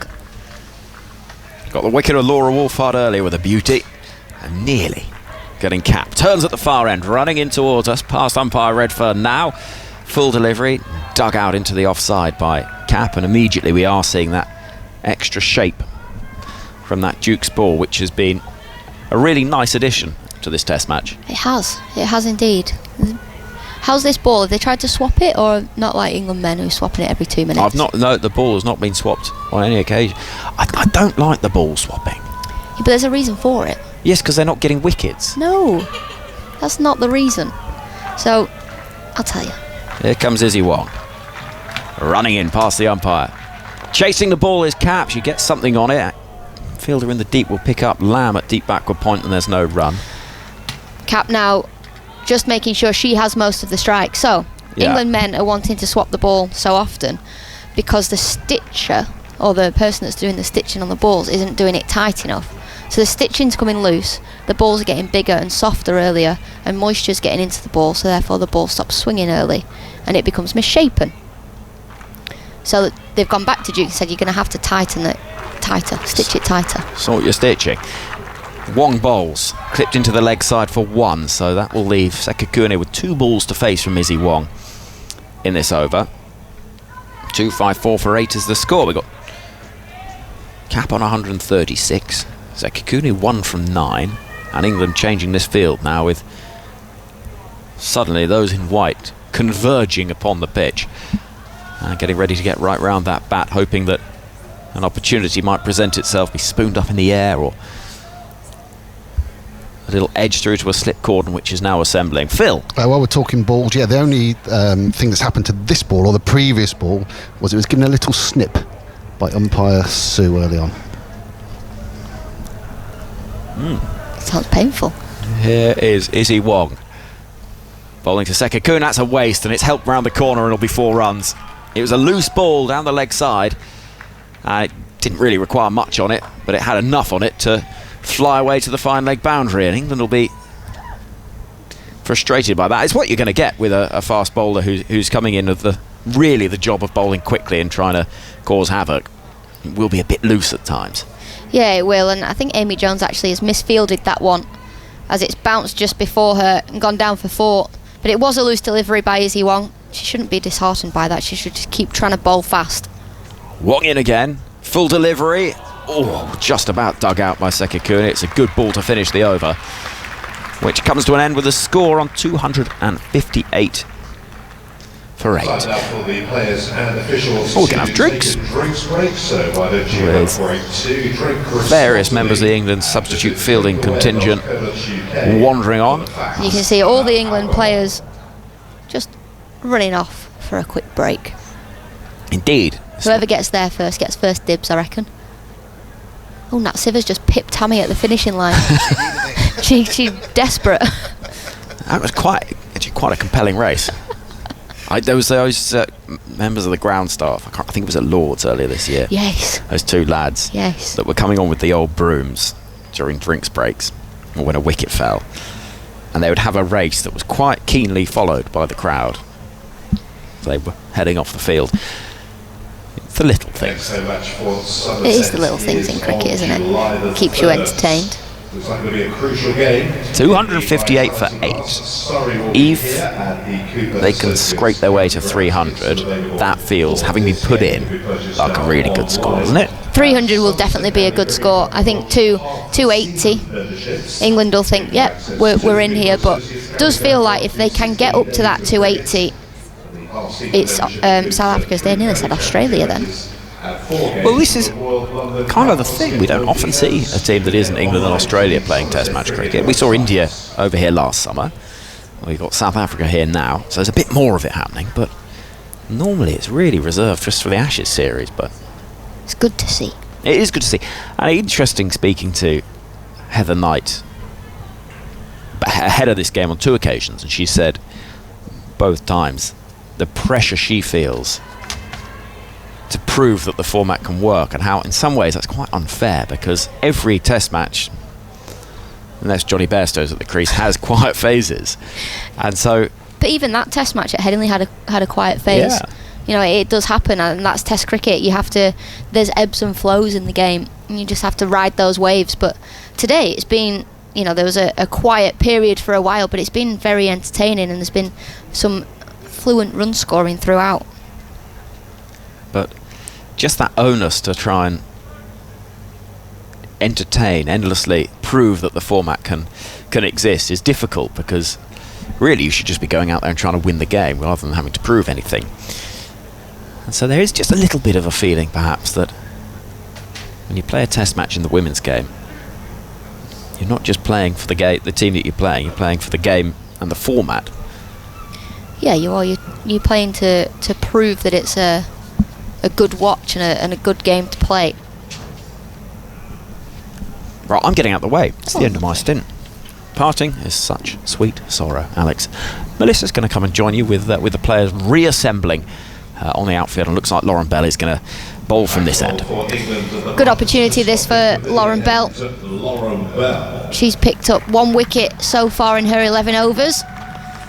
But good to see her playing in this Test match. I think she would have played anyway. Emily Arlott missing out because complications with post-COVID, still struggling, which has given Izzy Wong the opportunity. So I'm excited to see Bell here with the second new ball. You know, I feel really bad for Arlott, because I actually had COVID last week and played 2 games this weekend, and I almost collapsed after 2 overs. And considering I probably bowl about 50 miles per hour and running very slowly, I dread to think how Arlott feels. So probably it was a mature decision to make as well, definitely. Like, cause she would have been dying to get into this Test squad, and I think she would have played as well, which will add to her frustration. But she's only young; she'll get another opportunity. You know, England are playing more and more Test cricket and more white ball cricket, so she will get her opportunity later on down the line. Lauren Bell skips at the top of her run-up and charges in to Marizine Cap as that swings in sharply, and she prods it off to mid-wicket for no run. And as you said, an exciting opportunity again for Bell with this second new ball. What can she do with it? I was interested to hear about your stitching story. Yes. I did not know that was the reason. One of the senior England bowlers was telling me up in Headingley. Exciting intel coming So from it's- inside. Is that the same it's true. problem which is hitting the county championship as well? Because They seem to be going soft early, don't they? So Soft, they've got yeah. a new batch now as well. not a good batch of balls. Got to give them some tips. As Bell comes in, that's full swinging and going down the leg side. There was a muted appeal from a few England fielders, I think most noticing that was absolutely hooping in, but Cap looked all over the place with that shot. Yeah, she's just playing over that a little bit. And this is what Lauren Bell does so well. She plays the Anya Shrubs role of being an in-swinging bowler, but she's also quicker and has that added height. So she can be a really big threat. Arms swinging rigorously as Bell in, and that's driven to the onside for another dot ball. 258 for 8. Now, is Lauren Bell England's tallest ever bowler? Ooh. I don't know if this is one for Phil. Do you have think some she could be. fantastic archive of heights? Well, I spent last night and this morning trying to find out Lauren Bell's exact height. Nobody seems to know, but exactly 6 foot is what I was told. As the 6-foot Lauren Bell storms in, that's over pitched on the leg stump, and that's flicked away gloriously by Marizine Cap to the boundary for another 4 runs. She zooms on to 140, not out. South Africa 262 for 8. Lovely shot there from Cap. She knows that in-swing is coming, and Lauren Bell hasn't quite got her line right. She's been quite leg-sided because the ball is hooping in. She just leans on that and knocks it into the leg side for 4. And of course that new ball is a bit harder, a bit nicer to play those shots as Bell in, swinging sharply again and prodded into that mid-wicket region. He seems to be quite key for Lauren Bell with the movement she's getting. Yeah, she is, and this is a big ball now for Lauren Bell, because what you don't want is Marizine Cap to be able to get 1 and then get the strike at the other end. So actually that deep backward point fielder has come up inside to what would be on the ring. On in white ball the cricket. imaginary ring. Yeah. As Bell bowls, and this is swung away, almost a slog from Cap, and she'll find the boundary again. Not sure she had too much idea where that went. She had the intent to hit into the leg side, and she somehow got it there, but it does mean that Sekakune will be on strike for the next over. That completes that over from Bell, though. 266 for 8 now, South Africa. And I'm going to pose you a question. At this point, do you think it was still the correct decision to bowl first on this wicket, or has Cap's 100 maybe challenged that a bit? I think it probably was, because England have picked up regular wickets. It's just they've had one player that's had an extraordinary innings in Marizine Cap. She's 144 not out off 198 deliveries, so she's batted at a decent strike rate as well for that. Nearly 150. Just Cap has managed to take that game away, not away from England, but put South Africa in a good position. It's almost like with these 4-day tests that there's a 50-over innings being played each day, and to make sure that there's a result almost, there has to be an innings a day. So a lot of pressure on the players, but Cap has batted with a high strike rate as Sekakune drives into the offside, straight to Emma Lamb at backward point for no run. So we've seen Kate Cross come into 3rd slip, Nat Siver staying at gully, Eccleston at second slip, and the skipper Heather Knight firmly in her usual spot at 1st slip. The captain's privilege. Standing there all day, soaking in the rays. Fantastic. And then usually you send the youngster under the grill, but Tammy Beaumont, She loves it. she loves it. As in comes Wong and strikes Sekakune on the pads. It's an appeal from the slip cordon from Wong, who seems less confident after that initial call. I think that was probably pitching outside leg stump. I think it could be pitching outside leg stump and missing the stumps. It wasn't. A strong appeal then. Yeah. Well, if you don't ask, you don't get, I suppose. Now, I wanted to wonder, have you pointed out the extraordinary bit of headwear in front of us being worn by a photographer? I haven't, no. Because I must say, Is this Bert or Ernie? Are you a specialist on Sesame Street? No, I didn't even know what that was. I just thought it was a cool bucket hat. You didn't? Oh my goodness, Alex Hartley. I don't think I've ever watched Is it a show? It is a show. It is a kids' show, so it might be right down your street. As Wong comes in, that's a full toss, and that's guided away uncomfortably by Sekakuna, but she will get 4 for it. It was fast, it was full. And actually, Sekakuna just had to hold her bat out there, and the ball races away. 270 for 8 now, South Africa. Yeah, Izzy Wong just looking to bowl quick, just getting her length wrong there, and the batter able to just open the face and guide that past the gully region for 4. Good shot from her. I still can't believe this. You've not heard of Sesame Street. You've heard of the Muppets, I've right? heard of Sesame. You've heard of it. Okay. I've never watched it. You've never watched the Muppets? I don't think so. A Muppets Christmas Carol. Isn't that the classic version of Charles Dickens' great book? We'll have to go further into this as that's past the outside edge. An appeal from Wong. I'm not sure what she was appealing for. She points at the batter, looks back at the umpire, grins. I'm not sure there was anything on that one. No, definitely not. But it was a good ball from Izzy Wong. And we've seen she's bowled a couple of absolute seeds so far with this new ball, and then a couple of rank deliveries as well. But you get that. She's going to get that. She's happy to go for runs, I think, because she does bring that element of a wicket could happen any delivery. And I think England's have got their balance right, maybe, with the likes of the experience of Cross holding up one end and Wong firing in at this end. She's in, and that's full. Pushed into the offside by Sekakuna for no run. She's 9 off 16. Cap at the other end, 144 not out. South Africa 270 for 8. There's just a sense that England need to find this wicket here. 1 ball remaining to bowl at Sekakuna. They'll be happy to give her the single, but we haven't seen too many changes in the field. Only got a fine leg out there on the boundary as Wong charges in over the wicket, and this is dropped down by the feet of Sekakuna to complete the over. And that South Africa 270 for 8. South Africa in a good position here as Marizanne Kapp just pats Sekakuna on the head and says, well done, mate. You've done well there. 4 runs off the over with that full toss. It brings Marizanne Kapp, who's 144 not out, back onto strike against the right arm seam bowling of Lauren Bell, who bowls these big hooping in swingers. We're actually going to see a change in field now, so we've got a deep backward square leg and a mid wicket going out towards the boundary, maybe 3/4 of the way, to stop that flick into the leg side. Probably a wise decision, as you say, because Cap's looking to hit her out there. She's going to maybe have to create some room on the offside now as Bell comes in. That's outside the off stump and pushed onto towards the deep point fielder for no run.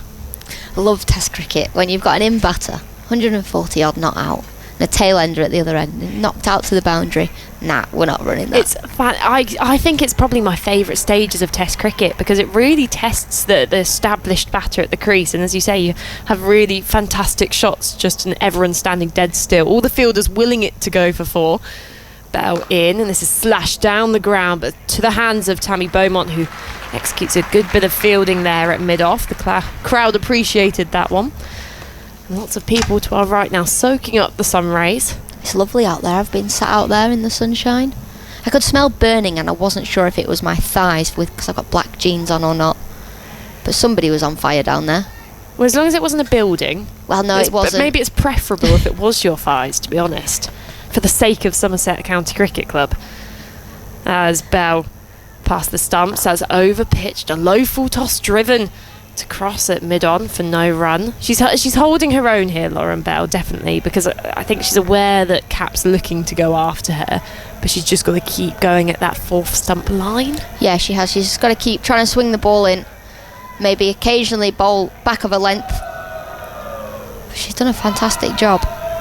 Catherine Brunt starting some more chance maybe to our left as Bell bowls. That's back of a length, dropped onto the onside, and it trickles to Kate Cross for another dot ball. 270 for 8. The tactics here from Marizanne Kapp are interesting. So the in-swing of Lauren Bell, Cap feels is more of a threat to the tail ender than the quick fast bowling from Wong. So we saw that Cap was happy to try and hit Bell for 4 for last ball of the over. Who bowls, and that's chipped in the air. Could this be a catch? No. Just too far to the left of Kate Cross at mid-on. And that was a good ball from Lauren Bell, just slamming away at that length, as you say. And I think Cap was desperate to get the single. She does. And Sekakuna only has to face 1 ball here to survive. So she's just got to cover her stumps here. The in-swing of Lauren Bell, if you don't cover your stumps, you're in danger of being bowled through the gate. Have you faced Lauren Bell in the domestic kind of setup, or I don't think I have. are you relieved about that? Yeah, do you know what? I've not batted yet this year. So your average is infinite? Yeah, for this year. That's better than mine. I think mine's 10. Bell, final ball of the over to the left-handed Sekakuna, who's leaving that outside the off stump. It was actually well played in the end. She just withdrew her bat. It bounced a couple times to Amy Jones behind the stumps, and South Africa finished the over 271 for 8, and Cap on strike for this next Izzy Wong over. I'm really still, I know I'm hung up on it, but that you haven't seen a single bit of Muppet related content, because to describe this fantastic hat in front of it is bright orange. It's covered in, I'm going to say Bert. That's a wild guess out there. It's covered in a Muppet. It's a sesame. This is a Sesame Street one. This is, yeah. Oh, so that's not the I think Muppets. they're two. It's a bit like DC and Marvel. They're the same but different. But they never cross. Okay. Other superhero brands available, of course. Well, I'm going to leave you to describe that bucket hat. It's keeping me entertained, I'll say that. Maybe because the sun's reflecting off it and slightly blinding me as Wong in, left outside the off stump by Cap through to Amy Jones. And Emily Windsor joining us again in the commentary box. This is very close to being South Africa's day, isn't it? Well, I have just asked Alex Hartley whether at this point you're regretting a decision at the toss, but she did back up Heather Knight and saying that England's taking consistent wickets. It has just been one incredible innings from Cap, who has paced her innings really well.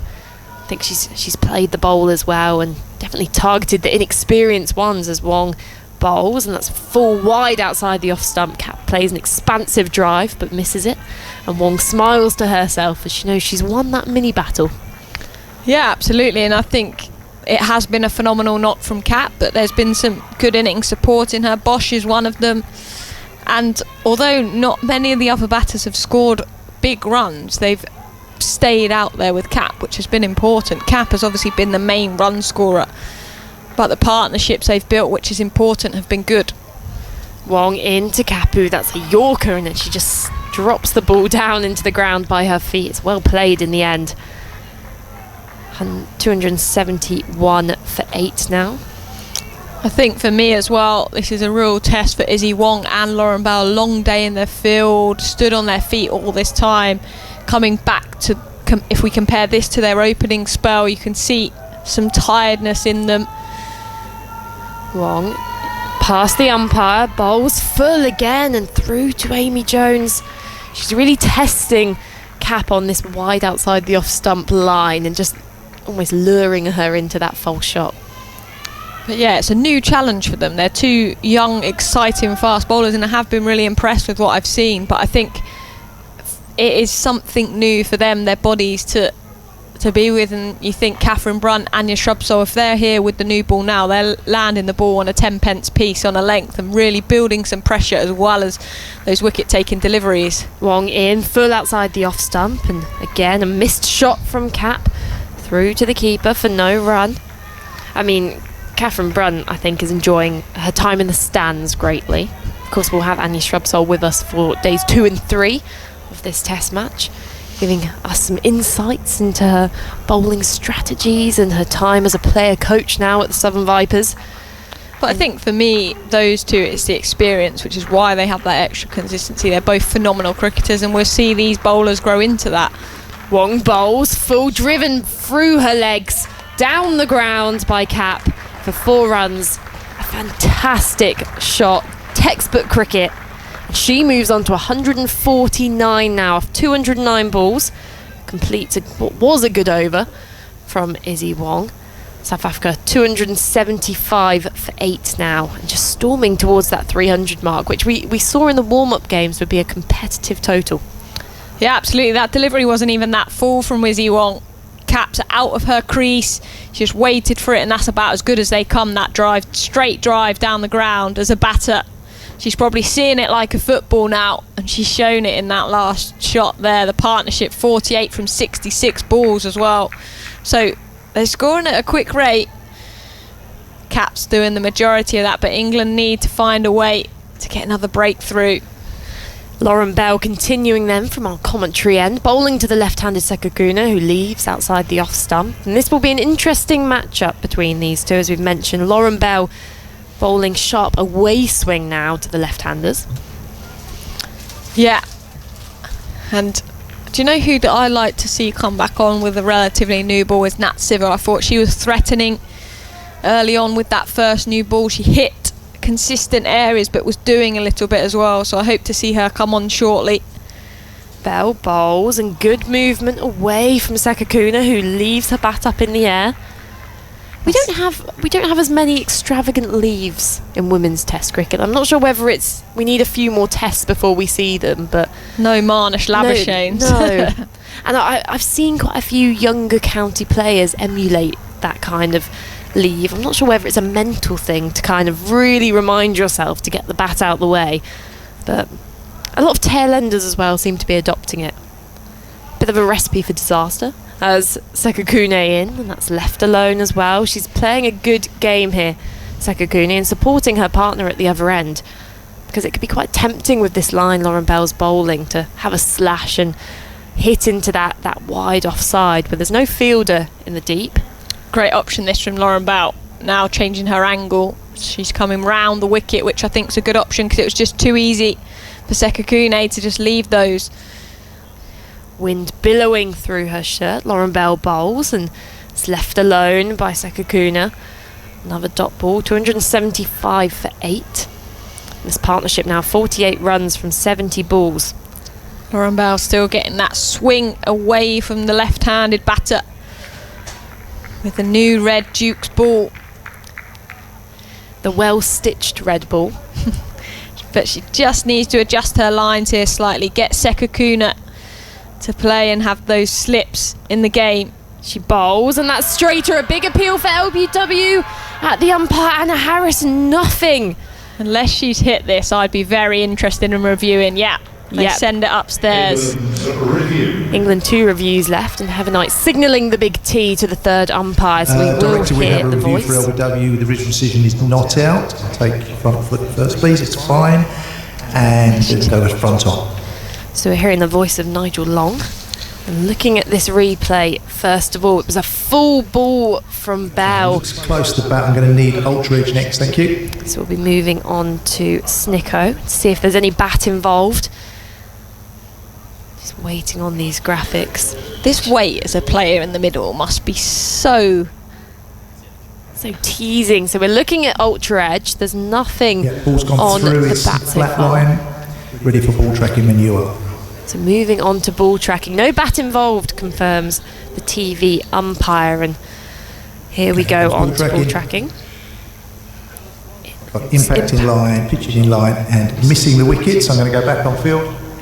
So missing the wickets, we hear from the TV Anastasia, you're not umpire. out decision, you're on camera. And Anna Harris remains with that not out decision. It was an interesting one because I think because Lauren Bell maybe had been swinging it away all over, they thought that it would be hitting, but actually that one went on with the arm. Yeah, absolutely. Great call from Anna Harris.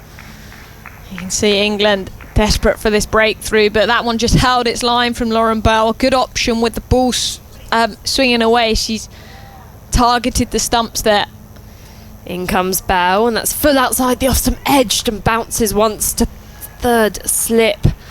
That completes the over. Creating chances here is Lauren Bell. 275 for 8. How are England going to find this wicket? Emily Windsor, and after that will be Stefan Schemmel. Look, I think at the moment Marizanne Kapp's playing one of the innings of her life. This is her top score in all formats, I believe, Phil. Getting the nod. So I feel like we need England need to bowl at Sekakuna as much as possible, but just building some consistency, hit an area, make it hard to score. But Lauren Bell, towards the back end of that over, was just targeting the stumps a little bit more, which brings in the wicket option. Just not quite got their lines right so far. Wong from the far end with that earring in her left ear. Lovely drive by Marizanne Kapp. You can hear that hard new ball thwacking the middle of the bat, but she's declined the single as the ball goes up to the point sweeper. Score remains 275 for 8. Kapp 149 not out, on the verge of a test match 150. I do need a spot of help though from you, Emily, and you, Phil, with my report for the BBC Sport website, because I've missed something. Wong's casting a shadow to her left as a full delivery to Kapp, turned towards mid-wicket. It's a fielder there and there's no run. Early on in her innings, Sekakune was facing up to Sophie Eccleston and she turned the ball to short leg. Was that a chance? That would have been a hard catch. Hard catch. It was in the air when it went past, I think it was Sophia Dunkley, wasn't it? I'll leave that out. I'd say no chance. Leave it out, okay. That's not going to make the copy. Scrub that note out. Slip and a gully go down as Wong bowls to Kapp. Now it's dug out towards backward point. Kapp's going to go to 150. They'll think about coming back for 2. It's not there.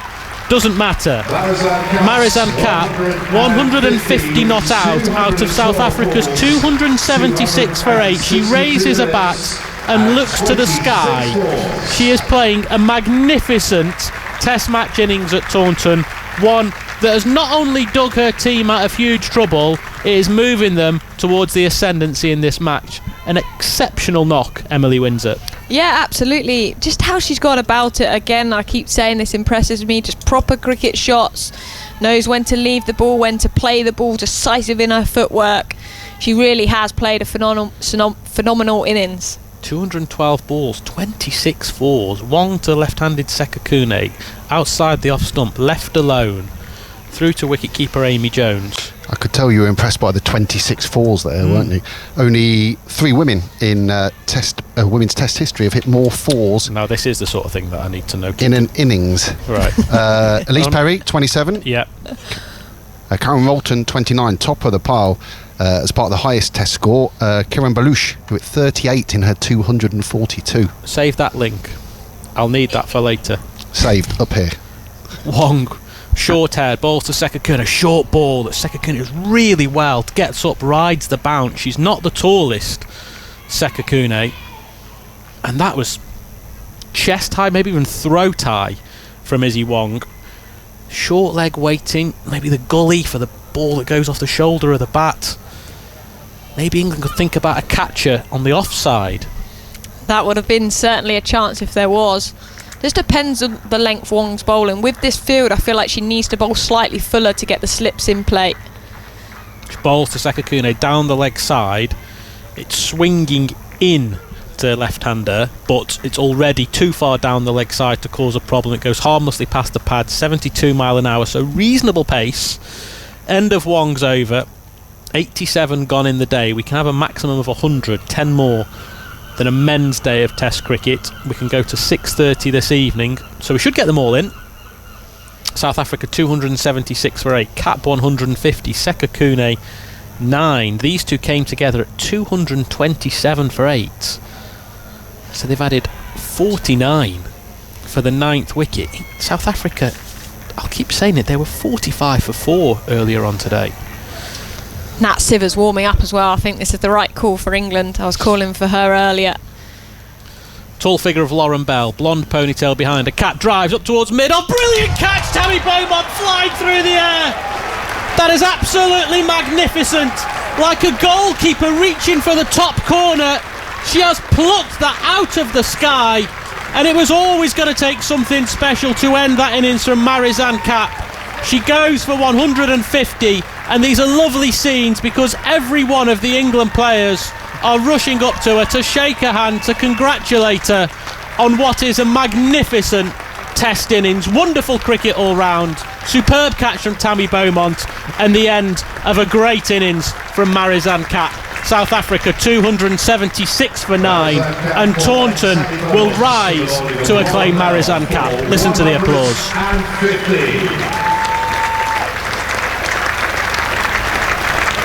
Tammy Beaumont, take a bow. He felt like something special was needed to remove Marizanne Kapp there. That was a phenomenal innings from her, but Tammy Beaumont, she caught that, no limbs attached to the ground, flying in the air. On the drive, Marizanne Kapp trying to hit over mid-off, but wow, that's one of the better catches you'll see.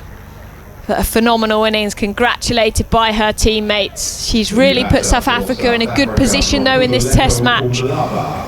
And England could find themselves, if they pick up this wicket quickly, with a little tricky period to bat this evening. The thing about that catch from Tammy Beaumont is she is probably the shortest player on either side. I think actually Untitled Chapter in the middle at the moment is challenging her for that award. And I think a taller player like Lauren Bell, the bowler, might have only taken one step to her right and taken a catch at about shoulder height, but Beaumont, relatively speaking, had to make such ground to her right. She's wearing the wicket-keeping pads as well underneath her trousers because she's just gone in at short leg. But you're right, Emily, she was basically horizontal to the ground as she took that catch. And now Nonkuleka Malaba, the number 11, is beaten outside the off stump from her first ball. That's a great delivery first up from Lauren Bell to the new batter. Just targeting that stumps, but Marizanne Kapp, what an innings. But one other thing, the point to make about Tammy Beaumont, she's a former gymnast. She is used to flying through the air. I think she did gymnastics to quite a long way into her teens, and we're seeing the catch again. It's like someone dismounting from the high bars. Magnificent. Bell to Malaba, down the leg side, drifting past the pads. Not the sort of delivery you want to be bowling to the number 11. Score remains 276 for 9. Phil? Yeah, Nonkuleka Malaba, 22 today, so happy birthday to her. Happy birthday to her indeed. And as a birthday present, she's had to shuffle out to face the new ball against the pace of Lauren Bell and Izzy Wong. Thanks very much. Bell's now got 2 for 43. That ponytail wafting behind her as she bowls to Malaba. In swing, appeal for LBW. I think that's drifting down the leg side. We've got a brilliant view because I'm right behind umpire Anna Harris. Heather Knight at first slip. She's saying as well, I think it's drifting down. England have had a mixed day with the reviews. I still can't get over that catch. That was unbelievable. Superb, wasn't it? And the other thing I would say is you don't see many of that sort of catch at mid-off. Beaumont would have had a really good view of it actually all the way, and what I mean by that is sometimes when you're in the covers you can be unsighted by a cross bat. But do you know what, they're hard to pick. They are like what height they're coming at you, whether to go forward, whether to go back. Bell cheered to the wicket. Malaba with a huge swing, aiming somewhere towards town over the Andy Caddick Pavilion. I think if she'd connected it would have landed in Taunton itself. Instead, she's copped a painful blow somewhere on the thigh. She's got a smile on her face, has Malaba. But yeah, the judgment in that, and I can't tell you how hard that ball was hit as well. It was hit by someone who scored 150. It's coming at you quickly and instinctive from Tammy Beaumont. Bell strides in.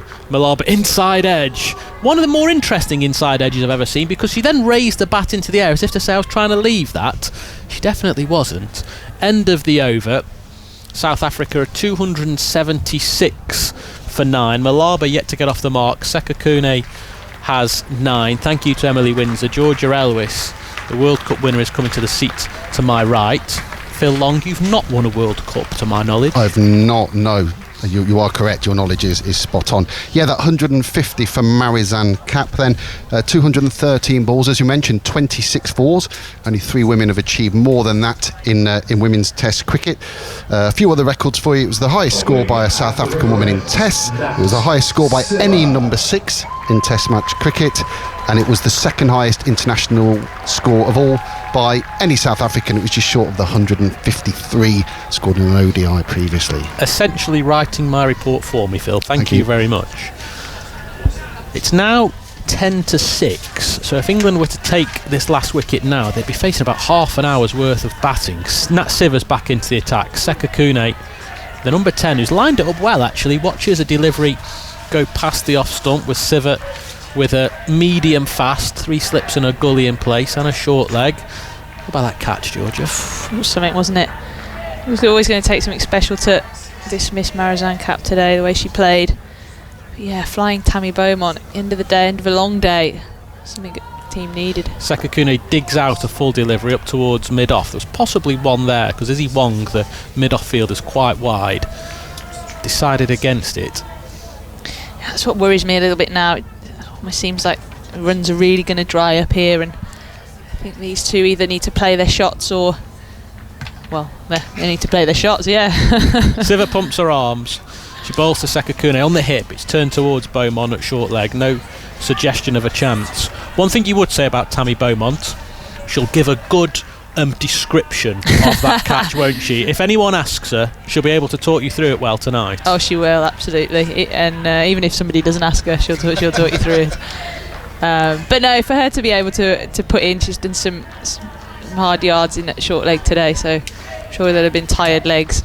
Siver, broad-shouldered, now round the wicket, and again Sekakune lets it go. If you've been hypercritical of the England bowlers, you would say they have not made the South African number 10 play the ball enough.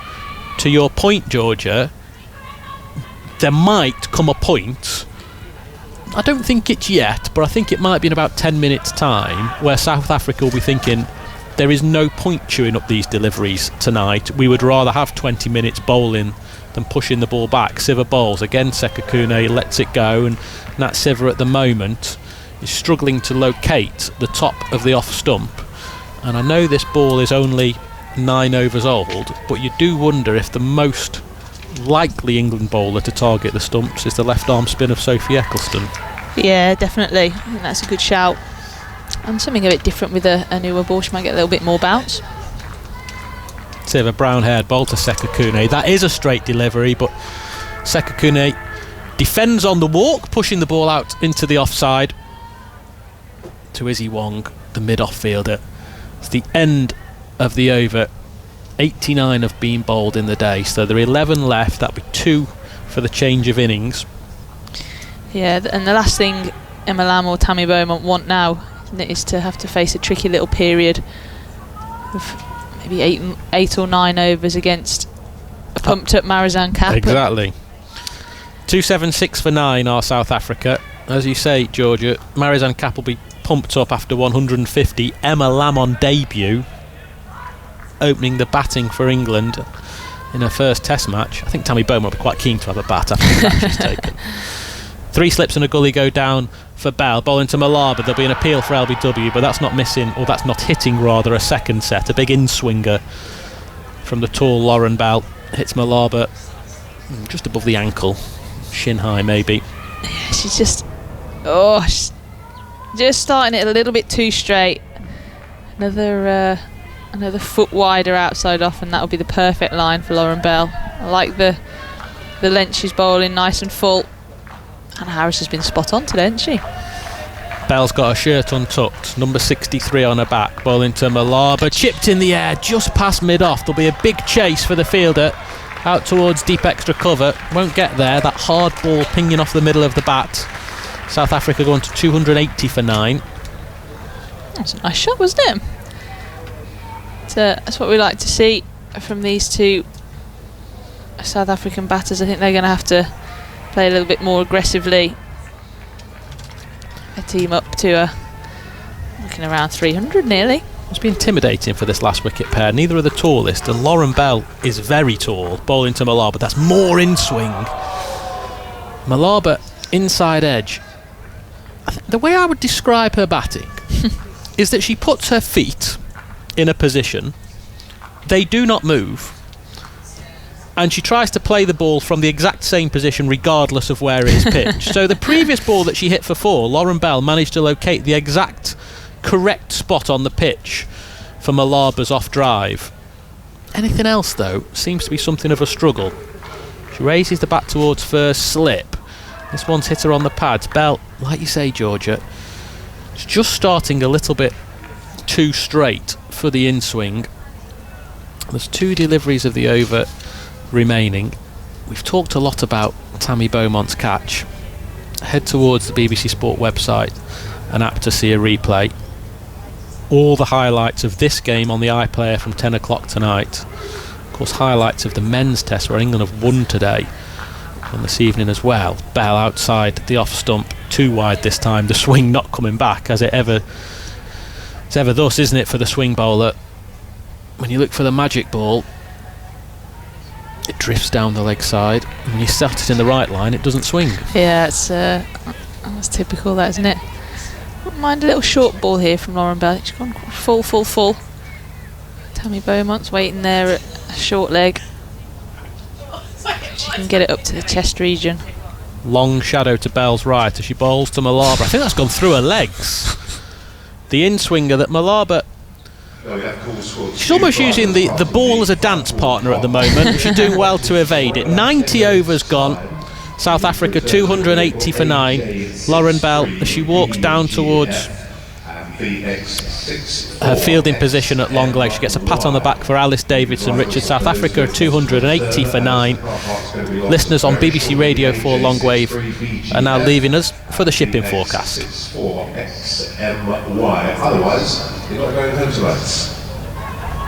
Still going to be Nat Siver at the Lord Ian Botham stand end, the river end in Old Money at Taunton. The umpires have just had a consultation. Sue Redfern and Anna Harris coming together. I'm not entirely sure what it was about, but everything seems okay.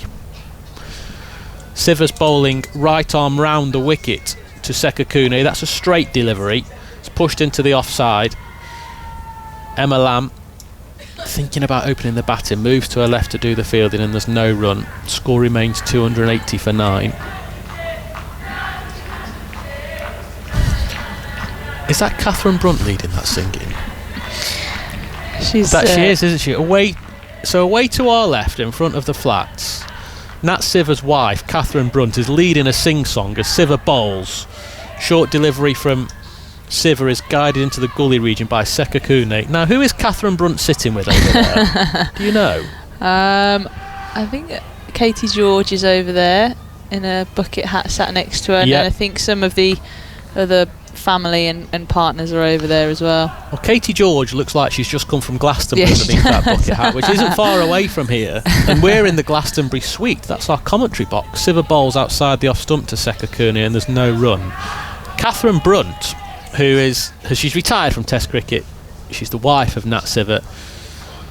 She's going to carry on playing limited overs cricket for England, but she's going to be our guest at lunchtime tomorrow on TMS. That's going to be fun, isn't it? Well, I hope she's recovered, because she's certainly still going. She's enjoyed her day. 280 for 9. Siver underneath in a sleeveless sweater bowls to Sekakune, who's been such an obdurate and immovable object for South Africa. Defends again all along the ground towards third slip. Could you hear what she was singing or what they were singing? Is it something we can repeat? We can, yeah. They were obviously trying to fit Nat Siver into a song, and they were calling her Natty Sivs. Natty Sivs. Yeah. I think they need to work on that. They do. But at one point, I think Catherine Brunt was over amongst the school children, geeing them along as well. Siver stomps in. Now that's a full delivery, just swinging down the leg side though. Missing the leg stump, stifled appeal. Siver's got the square shoulders. It sort of looks like someone's left a coat hanger in her shirt or her jumper. Such a powerful figure. She's got a big job to do with the bat for England when they do come to respond to this 280 for 9. Last ball of the over, down the leg side, wasted, and neither Siver nor Bell getting their radar right again to this South Africa last wicket pair. And you just wonder, is it going to take a bit of Sophie Eccleston? It's not going to be Sophie Eccleston, because it's going to be Kate Cross coming into the attack at our end, the Marcus Trescothick Pavilion end of the ground. That's me done for the day. Georgia, how are England going to break this last wicket pair? And if you say bowl at the stumps, I'm not convinced you're earning your money. Here comes Henry Moran. I am going to say bowl at the stumps. Well, for starters, they need to make these two at the crease play more. They've been quite happy leaving the ball. But I think Heather Knight's got to be patient, but tell her bowlers to be patient as well. And just let the ball do the work, really. They're going to have to start playing some shots soon. Well, I'm with Steph. I think if you're South Africa, you wouldn't mind a little 3 or 4 overs tonight. Kate Cross running away from us then. Past umpire Harris, right arm over, left alone rather bravely by Malaba, who I think left that not on length, not on line, but in hope. I thought she was going to take a big swing at that, the way she planted her front foot, but rush of blood to the head. Cross. Didn't result in a... No, it didn't, but it looked for all the world like something was about to happen. Cross, who took the first wicket to fall today with cloudy skies overhead and just a little hint of blue over to our left, turns in front of us and begins the approach, arms pumping, 3 slips wait, Malaba on strike, it's full, it's in the air, and there is the big swing, clears the slip cordon, rushes down to deep third for 4. Yeah, I don't mind that at all from Malaba. I think the ball was pitched up there. It's obviously thinking, I may as well have a bit of fun now. I've been out here for 13 deliveries. There's no fielders down there, are there? She may as well have a swing. Scrambled seam from Cross, and it just came off the corner of the bat, really the toe. And though she cried catch, nobody in that corner was in business. Cross, hair tied up, towel poking out the back of her waistband, runs in, and there's a swing again, misses the outside edge and through to the gloves of Amy Jones. Malaba is on 8. Sekikuni has 9 and been there for 39 balls. Yeah, it's an annoying little partnership for England, this. For South Africa, they'd be more than happy with this, but like you said, you'd think in the back of their minds 4 or 5 overs at England tonight, it's not going to be what England want. Cross again, sprinting in, heels kicking up, and bowls her. Well, it felt like it might be an inevitability, and Cross eventually with one that is on the stumps. Sees off stump, rock back, and this annoying partnership comes to an end. Cross finishes with 4 foot, and South Africa are all out for 284. An innings defined by a fine 150 from Marizanne Kapp, and as Cross bowled one that hit middle and off, defending leg was not the course of action necessary from Malaba, and a big smile on the face of Kate Cross as she finishes with figures of 4 for 69 from 17.4 overs.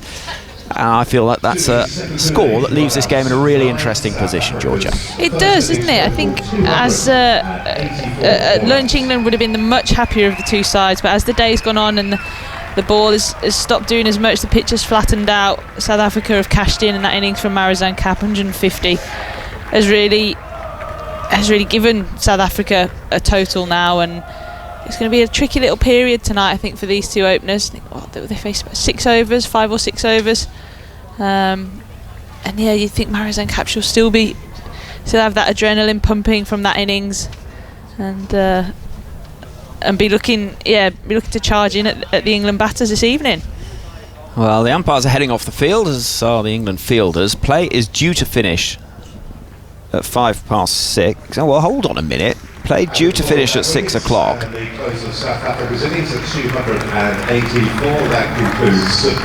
Well, that concludes play for the day. I wasn't aware of that, Phil Long. I look to you for such matters. What can you tell me?